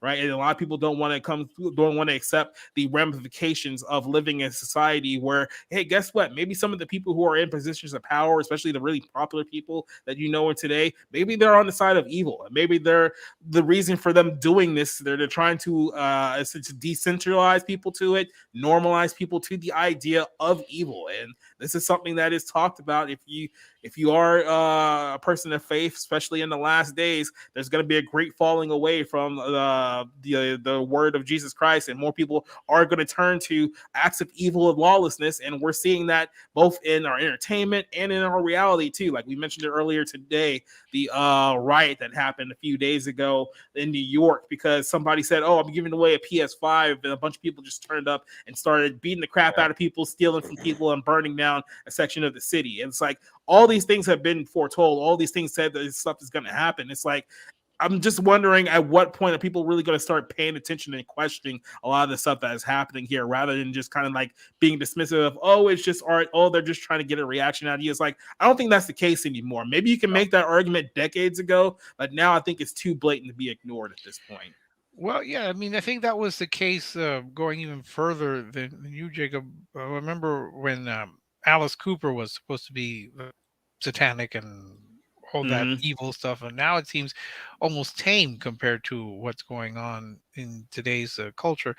I'm probably still on the I don't think it's just art. I lean more into, oh, they're just really trying to get attention and make try to make as big a spectacle out of themselves. But it does seem to be very repetitive. Like all of these people, Sam Smith and this person that I've never heard of, all of them, and was it Little Nas X again? All of them just going for the same thing. Oh, let's just go and portray Satan and don the horn and all of that. It to me just gets repetitive, and it's not creative. It's if these people are trying to say, oh, we're trying to be creative and we're trying to do something with art or music or what have you, find a new shtick. It's just not interesting anymore. And why are we even listening? I mean, this person, I don't know who this person is. I've never heard of this person. Is that a penis? No, actually, that's the horn of one of the demons that she's riding. And by the way, and she's got a pentagram. She has pentagrams drawn on her arm, on her right arm, and she's also wearing a T-shirt that says Furrow, which I believe is a classification of demons as well. So, like I said, this whole video is just filled with demonic imagery from top to bottom, and this is one of the biggest mainstream artists of the day. Have you guys seen the thumbnail to this stream here? She was at like the Met Gala back a few months ago, and she looked like something that walked out of the pits of hell for the most part. But I mean, this is one of the big stars. Like I said, if you want to be in the club, then this is the type of stuff that you got to do now. This is intentional. This is intentional. You can't have the pentagram, the pharaoh, and the horn thing, and say, "Oh, I didn't know." No, you just can't. What is that? Yep. That's her at the Met Gala earlier this year. Don't you all just feel like we're retreading old ground? Like, I just feel like we're all sitting here and just saying people in the music industry and people in Hollywood are evil. And it's like, this is why, like, we've been seeing this shit for years. Like, these are a bunch of kid diddlers or friends of kid diddlers, people that are all in it for themselves, everyone that's looking to F each other over. I mean, I was watching basically a thing about Donna Summer, in which her daughter had been a part of, in discussing her life. And I just found it interesting because, Donna Summer was extremely closed. Like, she was very skittish of the spotlight. And she said, like, outright in one of her home, like, recordings that being in the music industry, being a part of it is, as an artist, is like essentially being, hard art, like raped. And it's like, and it's sad that that's the case, but this is the industry that they chose to be in. And you know, and a lot of these, you know, at least back in the day, a lot of these people got into it not really understanding or thinking about the behind the curtain situation. Like Donna Summer herself said, like, you know, all I imagined growing up when I wanted to be famous was being on that stage and giving a performance. She didn't but that's even kind of take like into I she didn't take agree into with you. account she didn't take into account like the behind the stage stuff. And you know, her career ended up with her having to sue her record label for stealing excessive amounts of money from her, her like, you know, dealing with a lot of things, and eventually giving her life as to Christ as a born again Christian, for, you know, in her life, which did cost her a lot of fame, but she chose that life. But like, you know, we've seen there's so much documented information about how evil these industries are, and they get into it, and at some point it's like they go with evil. Like it is inherently evil, and guess what, we all feed into it. I avoid getting involved in this shit as much as possible. I hate these new artists, and it's not even because like of anything that may be related to satanic culture. Like, I just know that they're bullshit artists. They're not good they're not good human beings. I don't really like, there's nothing good about them. They're not interesting to me because they're just desperate for attention, all of them, all the time. So they're willing to do all the most insane things or go with the most insane people. I mean, look at this stuff with Harvey Weinstein. Like they were all with it until all of a sudden what you had to go against it. Like, these are the type of people that we're dealing with. So to me, this is just retreading old ground, but from a different position, I guess. Well, like I said, evil doesn't have any new playbooks. They just retread the same thing over and over again. With they'll basically just do an old trick and put a shiny new bow on it. Like, it's like what you were saying before. Like, these people get into this industry under the idea of, oh, well, I want to be on that stage. I want to be famous. I want to have my name like in the marquee and stuff like that. And that's kind of like the introduction point to get you in. But once you're in there, at some point they're gonna have to offer you a choice. It's like, hey, if you really want to be into the club, this is some of the things that you're gonna have to partake in. I think we were covering this with another a podcast a couple of weeks ago, but I find it weird, like Tom Holland. Well, yeah, not only that, but there was another story where somebody had I think it was the Jimmy Levi story we were covering, and he had mentioned that how like a lot of these artists, especially when they sign like with these record labels, there's these clauses that are written in their contracts now that they cannot mention the name Jesus Christ like in their contract. And you think to yourself, why would anyone need to write that into a contract of a music artist that you can't say the name Jesus Christ? And apparently this isn't just in the music industry. We've seen this happen in, like I said, movies. Apparently some sports is happening with that as well. So it's like, what do you say? It's in the sports industry, yeah. Yeah, like I said, a lot of people have like called out the fact that it's like, yeah, they tried to get me to sign some contract where I wasn't allowed to say Jesus' name. There was even a guy on record saying that he worked at, a military base. I think it was somewhere in like Alaska, and he wouldn't disclose what exactly they were doing there. But once again, it was one of those things where you had to sign the disclosure where if you're on the premises, you're not allowed to say the name Jesus Christ on the premises. And he was like, why would anyone need to like write that? Like, and so like, what's going on like behind the scenes that they're essentially trying to erase Christ out of things? Like, even if you guys saw there was a commercial with Porsche where the shot in Brazil was like the giant statue of Jesus. They digitally removed Jesus from that sign. Everyone knew exactly what it was, but they removed it from that sign in the commercial. It's like, why would you do that? It's like, if you didn't want to show the sign, then literally just film the thing anywhere else. Why would you remove one of the most iconic signs of Jesus in the entire world and try to pretend like that it wasn't intentional? So it's like, what's really going on? Yeah, that's a bizarre idea because Christ the Redeemer, I think is the name of the statue, that's a well-known symbol of Rio. And I think they even showed it in Fast X when they went to Rio. I mean, so yes, it's not even religious so much as it is a symbol of the city. Culture. It's a wild overreaction. Yeah, I surprisingly enough. Well, I just want to piggyback on what Cassie said here, and it's that like none of these artists are good. They don't produce good music.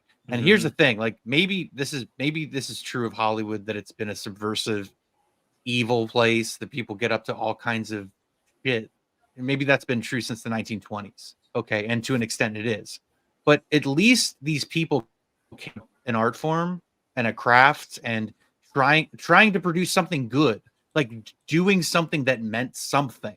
You know what I mean? Like even if they were whatever, just soulless people, at least they had something worthwhile to share with, I don't know, a country, a culture, a people, whatever. Now it's like you have this new generation of kids who don't know anything, don't value anything, don't have anything to hold up in terms of culture, art, principle, anything. So they completely are like brainwashed where, yeah, just give me fame, give me TikTok views and YouTube views, and let me be an influencer and let me be. It's this. I mean, it's like the smallest form of fame, and they don't believe in anything, and so they'll fall for anything. They'll absolutely fall for anything that's put in front of them and say, hey, you should be a degenerate. You should want to drink blood. You should want to be an evil piece of shit. And I mean, it can be all symbolic, and still it has the same impact. It's like, okay, you're not creating anything of value. Yeah, I mean, like honestly, my go ahead. Oh, go ahead. Oh yeah. Basically, all I want to say is like, I remember there was a time where artists could be larger than life without having to do any of this satanic shit. Because apparently these people think that, oh, how can I stand out? Let me like shock people with all this satanic crap and all that. It's like, no, because Michael Jackson damn sure never had to do it.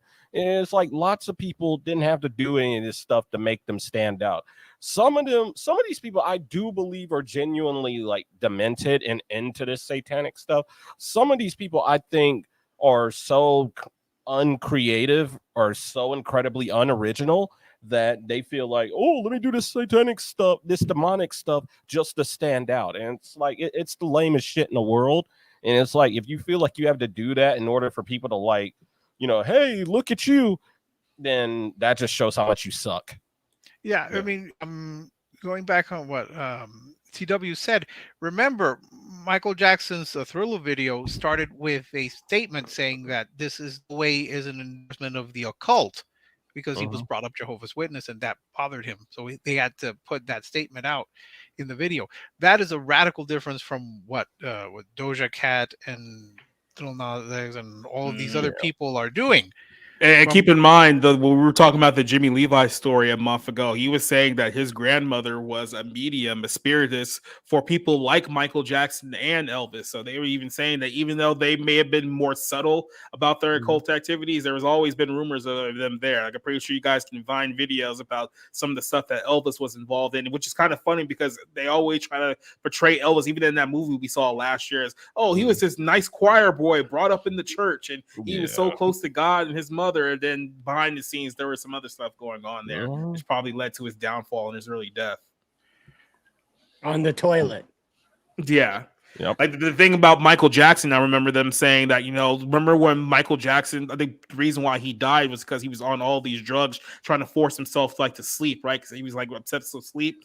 Apparently people close to him were saying that, the reason why he was so obsessed with sleep is because he felt like he was in the most creative when he was essentially like in his own head and in like his dreams. So he was getting things from these dreams that he was having, quote unquote, that he needed to get in order to stay creative in the industry. And he was so obsessed with maintaining that level of sleep that he took all of these drugs to stay that way until he eventually just didn't wake up one day. And that ended up being his downfall as well. But like I said, there's too much going on here to just like ignore all of it. Like, I'm pretty sure you guys remember an artist called Skylar Grey. She was pretty big a handful of years ago. I think she's still somewhat big for the most part. But have you guys seen even her like recent stuff? Like, she basically looks like a demon now. Like, there's references here to Alice, which is all occultic activity, but you can see this is what she looks like now at the moment, and it's just looks like it only gets worse, like the downfall you get here. And it's like, why is, like I said, everyone looks like they're just like demons now? Like, oh, why is this like the trend? And again, I look at these pictures and I don't see a happy person. No. I don't understand why they do this and say, oh, this is who I am, this is my authentic self. I would say you don't look happy, and it's a terrible thing to be deliberately miserable. It's one thing when your circumstances are depressing and you struggle with that, but it's another when you deliberately make yourself miserable. Yeah. I mean, they're all looking like they're demon possessed at this point. That's what it Exactly. looks like. But that's what third and fourth wave feminism has brought upon women. Them looking like ugly, disgusting, feces ridden, fucking STD ridden cunts. That's really what third and fourth wave feminism has brought upon women. So It's like Mrs. Twit. So like in the book The Twits by Roald Dahl, he like talks about how Mrs. Twit just kept thinking about terrible things, and that's why she became so ugly. Yeah. Like I said, yep. So I want to play this one video because this is actually funny because I forget the guy's name who did this, but he's basically just pointing out a lot of the same things we were talking about here. Pretty sure you guys know the artist Little Uzi Vert, so this is kind of a reference to like his songs here. So I hope y'all brought enough water with y'all. It's about to get real hot. Yeah. Because with this next song, we ready to enter the shadow realm and into the gates of hell. Hey, yo, what do you say? Yeah! What do you say? So y'all motherfuckers better be ready to sell y'all souls. Oh, nah, hold on. I think I'm at the wrong concert. I just need y'all to sing these lyrics with me. Hey, yo, come on, DJ, spin that shit. Yeah! Yeah! Demons. Bro, you ain't just hear what he said. Yo, you demons. Why y'all not listening? That's pretty much where we're at now, where everyone else is like. I literally was talking about this with Matt on the Saturday night show we did because we had kind of talked about it a little bit. He was all like, yeah, I mean, I understand what you're saying, but I heard the song and the song's kind of fire, so it's like, well, there you go. I mean, people are just gonna ignore all the warning signs before you head off the cliff, because that's pretty much where we're good at right now. But yeah. Oh, by the way, that was another thing, just real quick before we wrap up this next topic, is that Doja Cat also said that apparently her album was supposed to be named Hellmouth, which is like a literal reference to the opening of hell itself. So like I said, it's just there's too many to just be a simple coincidence there. But yeah, go ahead, CJ. I was saying, like, I think part of the problem is that like technology has let people become famous for stupid things a lot more easily. That has not helped. Well, I mean, young people don't have a lot of like life experience. They don't have like that time away from life experience to like let stuff kind of like simmer and like digest it and stuff and think it over properly. So a lot of stuff, like, I mean, part of the reason I feel like movies are dumber now than they used to be is because I'm smarter than I used to be. You know, doesn't stop me from enjoying the Meg too, but Listen, like, go ahead. No, I just wanted to say real quick that one of the worst things to happen is the democratization of the arts, giving everybody a phone and a camera and say, you can do what all those other great artists did. And it's like, no, it's only a select few that study, and maybe one day you can create something that's okay. You know what I mean? Right. That's what it should take. It's not like everybody should be just given it. You haven't suffered enough to create anything worthwhile and meaningful, you fucking piece of shit. Sorry, I'm done. Yeah, I know you're not talking to me. Okay. No, not you. That's the same thing with like being a comedian. Same thing with just like anything. Like you gotta really have that shit. It's not enough to just have the talent. You gotta really, I guess, have like suffered for your art or whatever. Yeah, yeah. Well, I mean, and that's part of like what, and then you have the issue. I mean, like that's part of the issue, and then the other issue is that we've grown up thinking that, oh, if you're young and successful, that means that you have something worth saying.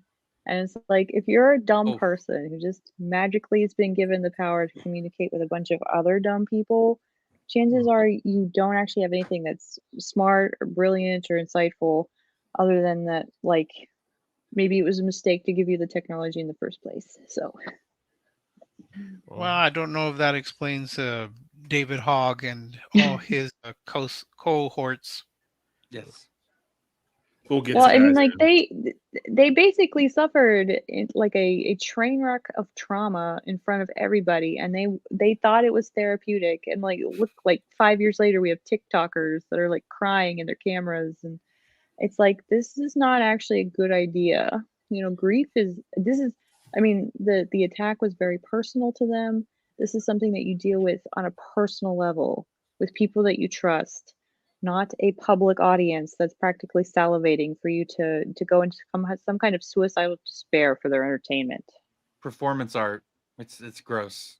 Yeah. Well, it's almost like performance art that's that's like not even it's like a it's a manipulated outcome type of thing. So I mean, like, I'm still waiting for some kind of, you know, life watch on a certain Bud Light advertiser. So Well, we got one more topic here to talk about, and this is something we touched up on Friday night. So I know Rob, Rick, and Johnson had a little bit to talk about here with this topic. So I want to get more of your guys' reaction to this. This is Gal Gadot coming back, claiming that she's doing another Wonder Woman film with James Gunn and Peter Safran, which flies completely in the face of everything that we've heard about. Oh, everything in DC is getting rebooted. We're not bringing any of those old people back. We're just putting out the films that they've already worked on and moving on. Well, she's claiming that they're have another film in development and that those guys are working on it. So I'll go ahead and get quick here. It says this is an interview, I think, at comicbook.com. It says, I love portraying Wonder Woman. It's so close and dear to my heart. From what I've heard from James and Peter, that we're going to develop Wonder Woman 3 together, which implies that she will be back for this thing. She didn't give any more clarification about that, but she says that Wonder Woman 3 is something that they're working on. I think Patty Jenkins will not be a part of this new film here, because obviously she had a falling out with them towards the end of the year. So this also begged the question with The Rock. The Rock came out, did an interview with Kevin Hart last Friday night as well, talking about the reason why Black Adam is out of the DCEU and Henry Cavill's out of the DCEU, because new management came in and they had a different plan as compared to them. So the way that this thing has been spun for the last few months is that, well, James Gunn is taking over this whole universe now, so we don't need to do any of the Snyderverse stuff. We're just wrapping all that stuff up together. But now you're bringing back Gal Gadot, at least apparently you're bringing her back with a new film, which begs the question, so why did you throw Henry Cavill under the bus and throw him out the door, which led to The Rock being thrown under the bus and having him out of the door? What are we really doing here? I mean, are we keeping guys like Jason Momoa? Are we keeping guys like Ezra Miller? Or are we really rebooting this whole thing? There seems to be a lot of mixed messaging going on. This is having people ask the question, was them getting rid of Henry Cavill personal? Did just James Gunn have some kind of personal issue with Henry Cavill? Maybe the way his stance on some of these issues, that he didn't want to work with them at all, and everything that we've been told over the last year or so is just kind of lie to cover up that reality. So, like, what's truly going on here? Cider, I'll start with you. The idea of bringing back Gal Gadot, keep in mind, he's only like 2 years younger than Henry Cavill, when we were telling people that Henry Cavill's too old to be Superman now. But what is your thoughts on the future of the James Gunn universe here with Wonder Woman 3 in development? There, like you said, there's too many mixed messages. Flash was indicative of that. The Shazam movie was sort of like one of those. I don't blame James Gunn's admission that it didn't matter on the ticket sales. I just think that Shazam's just not an attractive property. I'm sorry. He's one of those characters that's, and I'm a lifelong Superman fan. He's another character like Superman that's just sort of like doesn't fit the modern era anymore. It can't modernize any further. They've been just wore down into nothingness. And so here we are with Wonder Woman. What does Wonder Woman symbolize anymore? Feminism? Maybe. Not really. She's in her underwear. How's that empowering? Well, maybe it is. I don't know. Everybody's an OnlyFans account owner now, so. But well, I mean, that's very conservative by OnlyFans standards. So to have clothes on at all. Well, again, I mean, this is the era where, like, what is the point? This is what I'm getting at is, what is the point of having a Wonder Woman return, let alone a Wonder Woman movie? That's a character that's more controversial than Barbie. Because I want her to put her lasso of truth around me and to make me tell the truth. That's why. No. I look, Gal Gadot is still a star, even if she stumbled somewhat. I think WB is still invested in her. So I think James Gunn just sees that connection. He needs, I don't know, he needs to have not a misfire here on some level with Blue Beetle coming out and with that new Superman movie. It's like, what else? The Aquaman sequel. I mean, what the hell do they have coming up down the pike that's gonna get people excited? I mean, the first Wonder Woman movie is still, I think, really a well-made superhero movie. Maybe people disagree at this point. I don't know. The sequel was fucking terrible. Like, I don't know what Patty Jenkins did. She fucked herself over by not being able to come up with a competent sequel. And look, I think Patty Jenkins is a relatively competent director when she has a good script and a good cast, but she really shit the bed with that Wonder Woman sequel. So I don't know. James Gunn is going to do whatever the hell he wants to do because Warner Brothers has pretty much just said, "Hey, fix our fucking mess, please." So if he had a rift with Cavill, he played his cards right.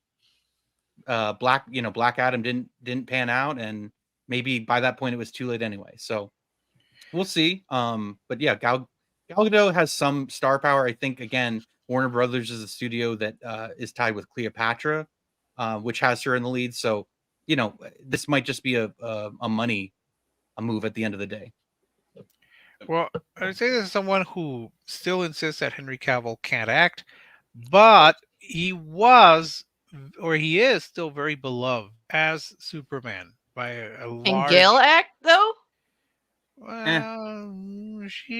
don't know. You can't sit here and say Henry can't act and then actually think Gal Gadot is a good actress. Wait a minute, madame. At least be consistent across the board. I did not say she can. Rick. I did not say she can act. I said he cannot act. Those are two separate things. but no. Get to the point. No. Look, you say no to Henry Cavill can't act. He and can't. I simply asked, do you think that Gal can? And you stumbled on your answer. I never said that. You're the one who said. No. You didn't say it. You implied it. I did not imply it. I did not imply it. I did not say that. I simply I have only seen her. I was Wonder Woman. They can both act. It's okay. No. Let me be clear. This notion. He can't. Okay, he can't. Got Mexican on Puerto Rican violence. What about Gal? You stumbled when I asked this question. Okay, can I? Okay, what's your question? Can she act? Yes. Sure. Can Gal Gadot act? Sure. The fact you have to think about that is insane. No. When you think so sternly, I'll say that. No, he can't act. He's beautiful to look at. As for Gal Gadot, can she act? I can't say because I've only seen her as Wonder Woman. I don't know of any other movie that she's been in. What other movie has she been in? Oh, that's right, the Fast and Furious movies, which I barely remember. And the death on the oh god, she does such a terrible line reading of the death. Yeah, she was not good in Death on the Nile. I will concede that. But she did that red film with. I never saw that one. Can I get a yes or no answer? Okay, no. Are you happy? Thank you. But I did. But wait a minute. I'm talking about. I'm talking about. Okay. Let's start again. Okay. Maybe they're just different kinds of terrible. No. And that's why he's confused as to his I double know standard. that. Okay, so Cassie is a total passionate. Henry Cavill is his generation's Laurence Olivier. Fine. If you want to run that way, that's fine. Not at all. No.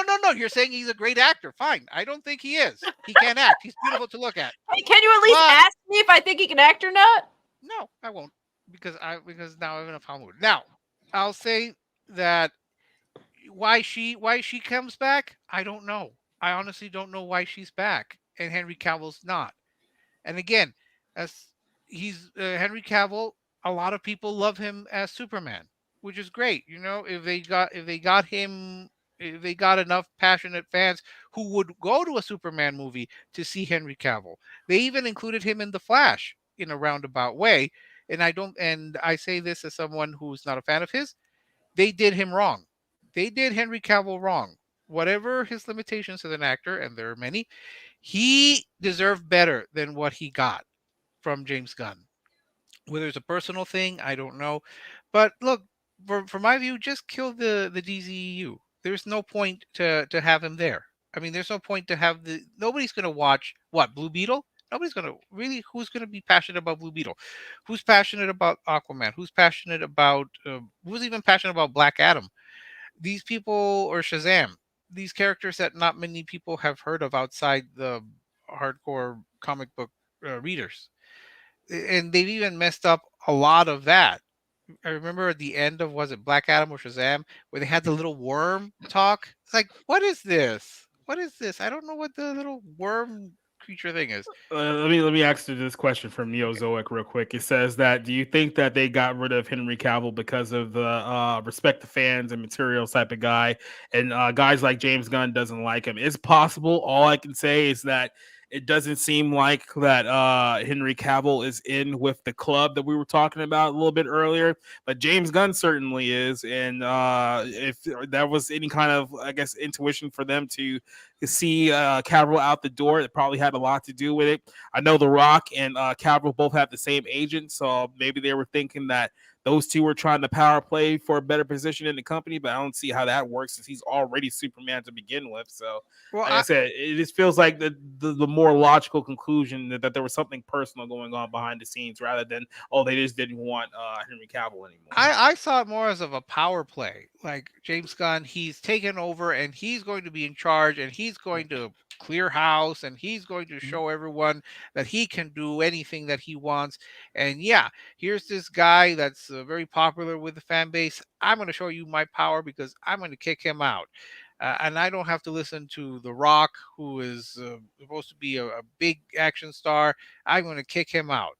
So I'm going to show who's boss. I'm going to take over. That's how I saw it. I didn't see it so much as a personal thing. Maybe it was, but it's more like from a power trip. And he's going to reshape the DCEU in his own image. Although that's not turning out very well because there's not a lot of product there that people are excited for. And why all of them threw Cavill out and threw Dwayne Johnson out, but kept Ezra Miller. None of us here understand the reasoning for that. I mean, it should have been the other way around. They should have just dumped Miller, but none of us here, I think, would say, "Oh yes, the DCEU depends on Ezra Miller." That's such a strange hill to die on. I'm perplexed as to why they even did that. You know, Rick, when you were talking just now, I just thought I would pay so much money to see like 2000s era The Rock go into a meeting room with James Gunn and just slap him around and like verbally assault him and just I miss old wrestling so much. Yeah, I don't know. I think you're right by the power play thing. I said that on Friday that, you know, maybe this is like when a new general manager gets hired in the NFL and he wants his quarterback and he wants to leave his mark on what he's taking over. And so it was more about that. But I just think Henry Cavill's Superman was relatively played out. I know a lot of the DCEU fans on Twitter want to make some big conspiracy about how they hated the Snyderverse. I mean, they did, and they didn't really do a good job in giving Zack Snyder enough time and enough, I don't know, rope for his vision. But it's like I liked a lot of things he brought to the DCEU, but it's over. It wasn't financially viable. That's partly Warner Brothers' fault and how they handled all of that. But now they have to try to clean up this mess. I don't think I'm gonna like James Gunn's vision of DC, but you know, it's not really up to me at this point. Yeah, I mean, like I said, I don't really trust James Gunn in a lot of aspects. I mean, I'm not a big fan of like his films. Like, look, I love the first Guardians film, I really do, but I thought the second one was terrible. I thought the third one was an improvement. I didn't think it was as good as a lot of people said it was. Maybe they're just the emotional attachments to like the CGI animal characters. Maybe that just missed me entirely. But I didn't care much for the Suicide Squad movie that he did either. The stupid running gag in that film. So this whole thing of giving James Gunn the keys to the castle and letting him run like everything, that may be exciting to some people. For me, that just doesn't excite me whatsoever. And you can say what you want about the Snyderverse. I think with the obvious exception of Ezra Miller, I think most of his castings were pretty good. That one was kind of like a glaring you screwed up on that one there. But I mean, yeah, no. you got rid of the one guy that people actually liked in the entire DCEU. And now you're trying to excite people by saying, oh, don't worry, I'm going to write my own Superman movie that will be out in 4 years. And that's going to save Warner Brothers. It's like, look, I feel like this whole thing is a sham. I feel like Warner Brothers is probably going to end up selling the Comcast or NBC Universal here in the next few years. And none of these movies that James Gunn has been running his mouth about the last year or so is ever going to see the light of day. So look, if people are not excited about the Marvel Cinematic Universe now that's been planned out to like 2089, do you think they're going to be excited for the DCEU? Like, no, I don't see the logic in all this. I think it's time just to retire the entire genre of the superhero film. It's played out. No one's really excited for the upcoming the Marvelettes and whatever else is coming. No one's ever going to be excited about that. And I know that all of us here are excited about that one-legged, lesbian, deaf, Native American. Echo. Yeah, I know we're all excited for that, but really, who else is? No one is. And this was the MCU, the one that was supposed to be this massive thing where, what was it? Endgame should have been Best Picture, and Robert Downey Jr. should have won Best Actor for all of this. And Kevin Feige should have gotten an honorary Oscar for Lifetime Achievement. Yeah. So if they can't excite that, if the people can't get excited over that brand, how are they going to get excited over Blue Beetle or Shazam 3 or the little worm thing from Shazam 3? I don't know what that thing is. It was so bizarre. I didn't understand it. So it's just time to retire it and maybe have it come back in 5 years, 10 years maybe, but it's a diminishing returns here. So they could bring back Gal Gadot, but people are not going to get excited because, listen, we all know that Wonder Woman 1984 was terrible. It really was. It was a massive, massive fall from the first Wonder Woman. This is what we like to call dog doo-doo water garbage. Yeah. Yeah. It's not worth it. It's not worth watching it in your Mojo Dojo Casa house. Well, any final thoughts here before we wrap this up and get the heck on out of here? I'm over it. Death to the superhero film genre. I don't really watch superhero movies, so I can't really have much of a thought. Yeah, it's not great, so you're not missing much there. But yeah, that's the way that I feel about it. I think, James Gunn is a freaking liar, so I wouldn't be surprised if this whole thing is just a bunch of fugazi, as I like to say in the Northeast. So well, this has been a very insightful show. We've mentioned a whole lot of things that's probably going to get this stream demonetized. So, of course, if this show manages to stay monetized after this, I mean, we can get free reign here on YouTube. But this is going to be a very controversial show. All I have to say is that anyone who has future aspirations of running for office here on this show probably want to reconsider that if you want to join this show coming up here. So maybe want to lay low for a while for your future political career. But outside of that, I want to thank you guys for joining me for this show here. I want to give you guys a chance to promote anything that you guys got coming up. I know this guy definitely has something really exciting he has coming up tomorrow night. I'll let him explain it to you guys. How you doing, Cider?